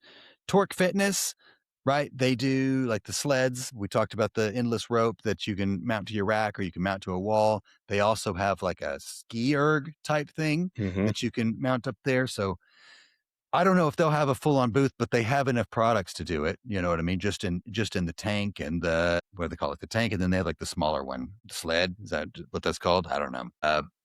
But they'll be there. U4C Fitness. I'm going to go out on a limb and say that you have never heard of U4C Fitness. I have heard of them. Have you really? Who are they? What do they do? Calf training? Calf training. They have like the thing that goes on the rack to put your barbell in. So that the calf raises with the bar just goes up and down. Their big one is right now is like the calf block, but it's very similar to like the Oak Club Wessie, I guess is the best way to describe it. Yeah, they actually reached out to me a couple of weeks ago, wanted to send one. I told them I'd actually looked into it originally, but to use on the Squat Max, but it didn't have the rubber feet. And I was like, I understand gym equipment's going to get beat up, but I still baby the shit out of my stuff. So like, yeah. And he said, well, we were actually looking at rubber feet at one point, and this is the spark that I'm going to circle back to that and make those rubber feet for the. Yeah. So I just sold my Oak Club Wessie like 3 days ago. And it also does not have rubber feet on the bottom. Yeah. I actually bought some adhesive, like a roll of adhesive rubber on Amazon, and I made some rubber feet for it because it does. It's not even about. It wasn't about for me. It wasn't about trying to protect anything metal on it or anything like that. It was because I try to use it for. Like when I was using like this shorty bench for like military press or something, I wanted to use the Wessie to put my feet on like a thing, and it just slides. You know what I mean? So I thought maybe if I put some rubber on the bottom, even on the rubber flooring, or the stall mats. Yep, on the stall mats. Yep. So I put that rubber on the bottom of it to try to prevent that. But yeah, you're spot on, dude. It's funny because I pulled it up as you were describing, and it was as if you were looking at the website with me, but I didn't have my page shared. So yeah, you're spot on. And I do. As soon as you said all that, and I started looking, I'm like, okay, I do know this company but you went off like Rain Man on it. I mean, like that, you knew them very well. Impressive. All right, U-Clips. We know U-Clips, right? U-Clips was there. They've been there. I think they were there. Now that I say it out loud, I don't know. But they have the thing where you kind of like what you use for your landmine stuff, right? Like, yeah, that's it. Yep. Took me a second to remember that, but yes, that's like a pin and pipe safety pivot. Kind of like a pin pipe safety pivot. You can also, but I think the original idea was to put like a dumbbell on it or something like that, right? Yep. But and then now they've also got some like attachment handles that have hooks or like eye hooks on each end of it or something like that, so you can clip those in. Unbell, Unbell, Unbell. Have you heard of the Unbell? It's like a kettlebell, but not it. Yeah, I'm going to share a picture because that is probably the best description, but I just don't know what that does to those who are not looking at it. So it's kind of like a power block, but not. It's like if a power block was missing some parts. The Unbar. So it kind of looks like a block. For those who are listening, Todd Larson, I'm talking to you. It looks kind of like a block, and I guess the weights. So you've got two ends and then the weights in between that connect the two ends, and you can put multiples around the outside of it. And I guess that those weights also become handles in some situations, and each one maybe has a different weight to it or something, because it says you can customize your workout equipment because you can design the Unbars in various colors and finishes and stuff too. I want to see if there's well, it's a pre-order, so this may be one of those things where you only, it's just a few products or whatever available at HomeGymCon with it. There's not a lot of pictures and information and stuff, but it kind of looks like a power block. Looks like you can adjust things so like, for example, like a kettlebell type or dumbbell type row or something with it, but the handle in this image, the handle is kind of on the outside. But in this other one where he's using it like a dumbbell, his handle looks like it's on the inside, just like a power block. So interesting. Looks like a modular power block kettlebell type thing. So so it's a bell, but not. It's the Unbell. It makes sense. It's a good name. Vast strength. What do we know about vast strength, other than it's the ultimate goal? That it's big, expansive. Oh my God, I can't spell. All right, vast strength that I pulled up. Oh, I don't know if this is the same one. Let's see if there's, if it's not the company that I pulled up, then they need to update or upgrade their search engine optimization game. And if it is them, this is all I know. They have a t-shirt and a dad hat, and that's it. This is the whole website. Trying to find the logo. See what matches. Hadn't found it yet. It looks a little bit like the artist. Wait, go back to it. That is the logo that is on the HomeGymCon Instagram page. Infinite potential, infinite space. So they must be new, building a website or a storefront type thing, because the logo and the slogan suggests that they have a lot more than a hat and a t-shirt. So that'll be interesting to see. What is vast strength? I don't know. Vendetta Strength and Athletics. We know what this is. Another cool origin story. Another home gymmer, basement gym guy, a dad at that, got a couple of kids, 2 of them the last time I spoke to him. And he did something that kind of revolutionized the lever arms, right? Yep.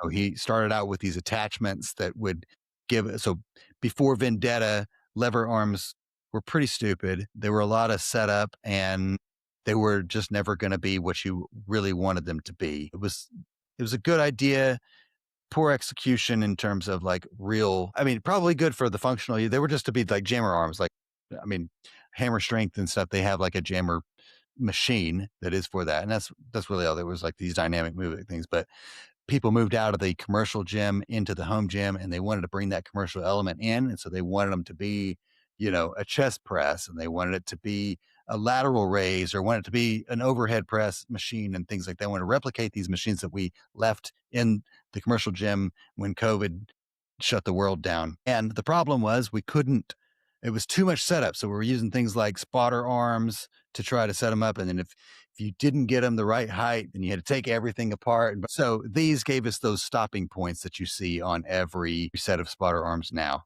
or spotter arms of lever arms now.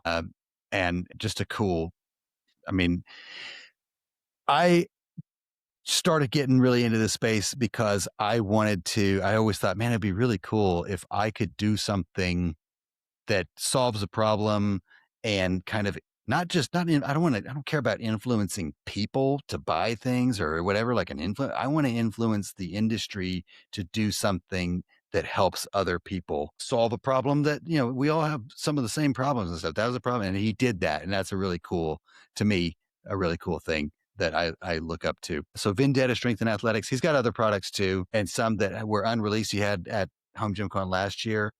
Yeah, I was wondering, I don't know the whole story, but it seems to me like he had stuff that were like prototypes last year that still haven't come to market. So I'm just curious about that because I know like his dip attachment, when I first saw that, I'm like, if that had been available when I was in the market a couple months ago, I would have bought it without hesitating because it has so many different, handle options. But yeah. And it stores nicely and all that's really cool. It was very cool. Because it uses that same concept of the indexed thing is really cool. Yeah, I don't know. I assume it has to do with one man show. You know what I mean? And not his full time job either. No, he's an engineer and he values his time with his family and kids. You know what I mean? I know that for sure. Yep. So Vesta Fitness. It's another. I mean, it's kind of like another like all-in-one type equipment company. Yeah, all-in-one type. They have racks and things like that. I have a product from them. It's a mirror. I think it's really cool. I did pay like $200 for it or something like that. But it's a mirror, and instead of being glass, it's like some kind of shatterproof. I mean, you can if you touch it, it kind of looks like the Terminator 2. Mercury thing. It kind of looks like that, but it's really lightweight and it's got magnets on the back of it. And so what I do, I've got mirrors in my garage, Jim. None of them are where I ever need them to be when I need them. You know what I'm saying? Like it's like the ones on my doors. Like if I'm on my rack, I can see about this much of one of them. You know what I mean? And so I'm like, if I try to use it and it's all the way over there, sometimes I'll take the dumbbells and I'll stand in front, but really I don't want to have to walk. So the cool thing about this mirror from Vesta is that I can just carry it over to where I want it to be. I can lean it against something. If it falls, it's not going to break, which it hasn't fallen yet, but it's really lightweight. So it's not hard to carry around. It's thin, it's metal. So I actually have on the electric box, the breakers or whatever. Panel. Yeah, I've got that hidden by some, what is that shit that's right behind you? Wall control. Wall control. Yeah. Yeah. God, this feels like a Mad Libs right now, doesn't it? I fill in the blank, but I've got that. So I just slap it up on that wall control whenever I'm not using it and stuff. And then whenever I want to, I can just carry it around the gym and set it there. That's and then that way I've got a mirror where you need it when you need it. So anyway, Vesta Fitness. It is a cool thing. I'm going to check that out. So what's funny is the mirror that I have up in my gym is literally part of a bedroom suite that my wife bought as her first apartment out of college that ended up going with her until we met. We moved in together. My first home gym was just like power blocks and adjustable dumbbell in the corner of a spare bedroom with this mirror propped up, like leaned up against the wall. And it's made the move. The problem is that it's dead center of my rack. And as soon as I did my fig rig, now I have an upright going right down the middle of the mirror. So I literally have to do like this or this, or I'm just looking at my. Yes, that's so. It's really awkward.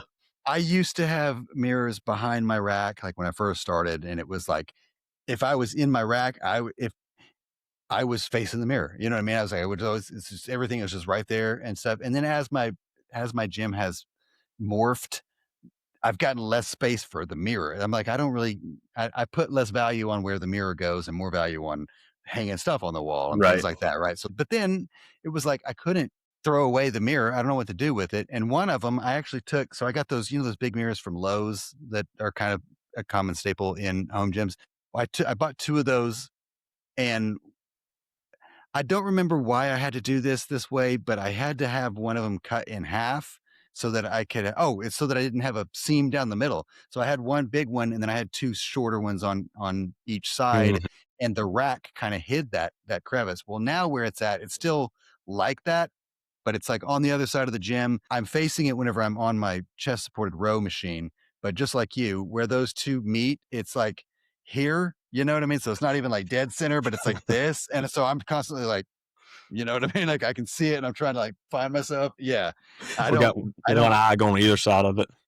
It's a weird fun mirror effect and I don't like it. So the Best of Fitness thing, it is cool for that. But anyway, so WM Fabrication, this is one of those. You've got stuff. That's who made your thing, right?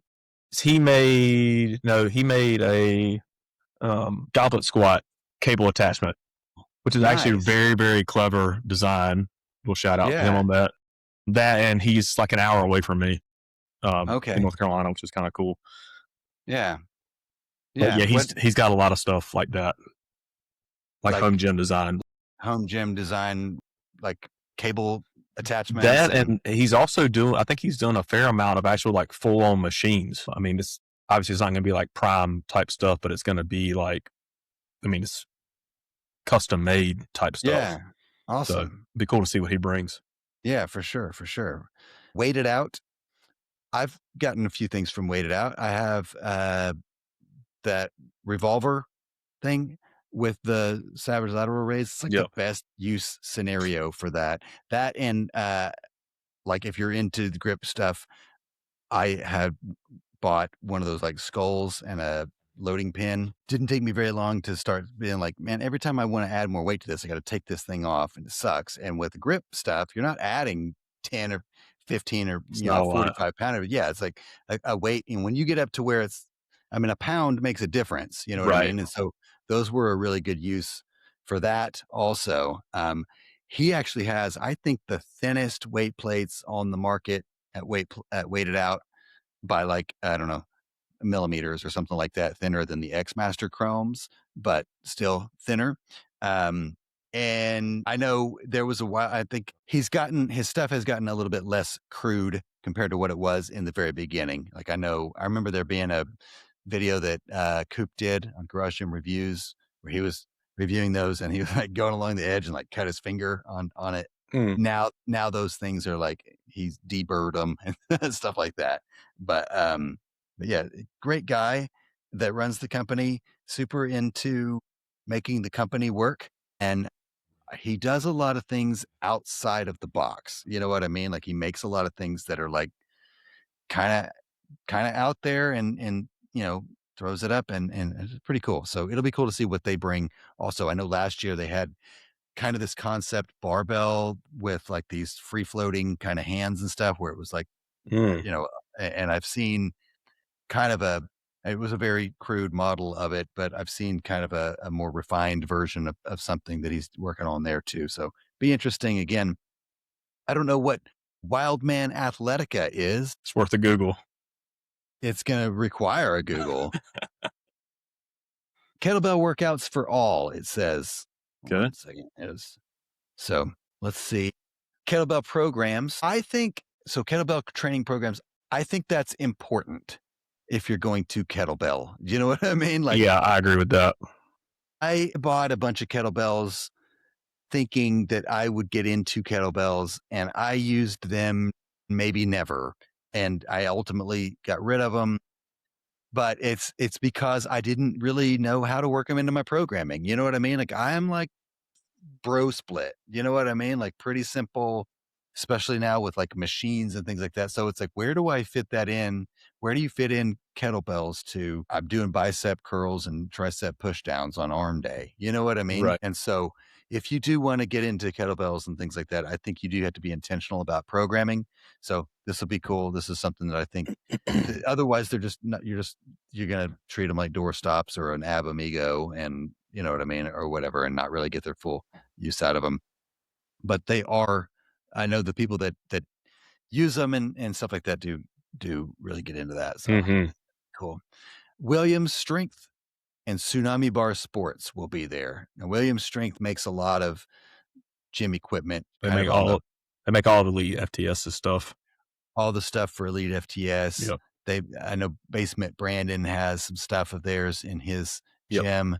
I actually had an Elite FTS or Williams Strength calf raise machine for a little while that I just sold recently. But kind of off topic, but kind of on topic. Williams Strength was the first company that I ever saw that had a glider on an upright.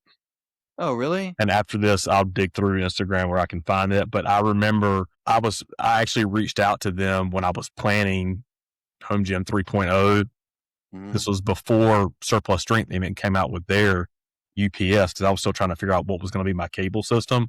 But I was going to set up basically a slinger that attached to that Williams Strength glider. If they would have sold just a glider to me, they wanted to sell me the entire kit caboodle. So anyway, just randomly thought about that. Probably the only one they had was the one from that video you saw or whatever, and they're like, "Hey, yeah, you got to buy it, but you got to take the whole thing." Take the whole thing, right? Tsunami Bar Sports is those are the barbells, like the band or what was it called? Like the barbells that are. There was some drama with. So Barbell makes the Earthquake bar and the Emax bar. Is that not who Tsunami Bar is? I think they make the same type of bars. I don't think it's the same company, but I could be wrong. Oh, you're right. I mean, that's what I was thinking of, was the Barbell or whatever, but I was thinking that because I think they have something called a Tsunami Bar, right? I think so. It probably is a different. Oh, it's totally different. I have their Earthquake bar, which is a lot of fun. Yeah, I don't. Well, no, maybe it's not. It's totally different. It's the same concept. It's the same concept, yeah, but I think it's different companies.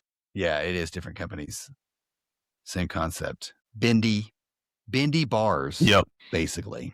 And those look more like the Emax bar from Barbell, where you actually load plates onto it, versus like the Earthquake bar, you take bands and put through kettlebells or plates and hook those to the bar. Right. Which actually kind of sucks for loading, if I'm being honest, but it's fun once it's loaded. I bet. Yeah, like loading a noodle. Is that? No, it was like loading, because I had the deep dish plates. And even with like the red bands, like from Elite FTS, it's still like a struggle to get them over onto the bar because of the thickness of the plates. So standard 45, it would be easy. Right. I see. It's a first world problem. Right Equipment. I've heard of them. I've heard of them, and it's one of those that it's always like, it's kind of like, it must be like a Stray Dog Strength. Do you know what I mean? Where it's like Stray Dog, they have a whole different clientele outside of this bubble. I mean, they've kind of, I guess, infiltrated the bubble a little bit in some ways, in 2020 or whatever. But they're not just a huge household staple name. They surface every now and again, right? They must be like a college and high school facility type. That's what I think the bread and butter. Yeah, I think they used to do a lot of stuff with CrossFit as well. Like, they have like plyo boxes, and I know that they have. There was a long time there where they have one of those axle bars that's knurled and has like regular 2-inch like Olympic sleeves that spin, and I stared at that thing forever because I was like, I need that. You know what I mean? Like, but it weighs like 65 pounds, and so I don't know. It just feels like at the time, all these barbells that I had were stored on the wall, and I would have to like kind of fish them out to get over. And I just kept thinking, like, I don't know what I'm going to do with a 65-pound barbell over there. It just feels like a pain in the ass to get in and out of the space and all that stuff. And for an axle bar, and it's like $500 or $600 or something like that too. So it's kind of just a tough all the way around. I never did get to pull the trigger on it, but they had some dumbbells that are Cerakote that a friend of mine was like all over for a long time because of the Cerakote. He had a big boner for Cerakote for the longest time, and they have those and a few other things that you just don't see them a lot. So it'll be cool to see them at HomeGymCon and see if you see more of a presence and stuff even thereafter. And last but not least is X-Master Fitness, who does also, I was going to mention this when you talked about the deep dish plates, but I have also the deep dish plates and chrome plates in them, right? Well, I've got deep dish from Rogue. I have a set of chrome plates from X-Master, but they don't have the grip Mm. And I'm like, I still feel like I need the grip plates. And especially once that lateral raise comes in, I mean, it's pin loaded or whatever, but it's going right next to the spot that I have for it. I'm going to have to move it a little closer to that. I mean, the deep dish plates are fine. I just think that grips would be nicer. X Master has the thinnest grip plates in either chrome or urethane. Anybody, I mean, I know you can get those other like the Alibabas and the Kinsui and all that kind of stuff, but X Master also has those. They had a really pretty booth last year. I mean, everything was shiny, chrome and gold and stainless steel, and they brought a bunch. Have you seen that weight bench that they have, that stainless steel weight bench? Mm. They had that there last year. It was really cool. I don't know. I'm excited to see how the booth looks this year. They did some stuff where they had the HomeGymCon logo on a few things. I think this year's logo is cooler than last year's. So if they do that, I might be more interested in, the other one was a red house, you know what I mean? And this year it's that the logo is that cool, black and yellow barbell end cap thing. It just looks cool. So I think it'll look really cool on some of this stuff too. So X Master, that's it, man. That's the whole list. I can't believe we made it. I can't believe you stayed awake. And here we are, man. I hope they don't add anymore. Then we have to do this all over again. And we got to do the list again. Start with 922. No, see how much we recall. Yeah. So that's it, man. That's all I've got for this episode. That's a long time, dude. I can't believe we just talked about this for 3 hours and 48 minutes. We will totally turn this into 2 episodes. Okay. So, Jesus, I bet your wife is like standing there with a cup of coffee or something. Like, are you still? She went to bed hours ago. Yeah. She gave you the Eugene double FUs. Huh? All right, man. Well, that's all I got. You got anything?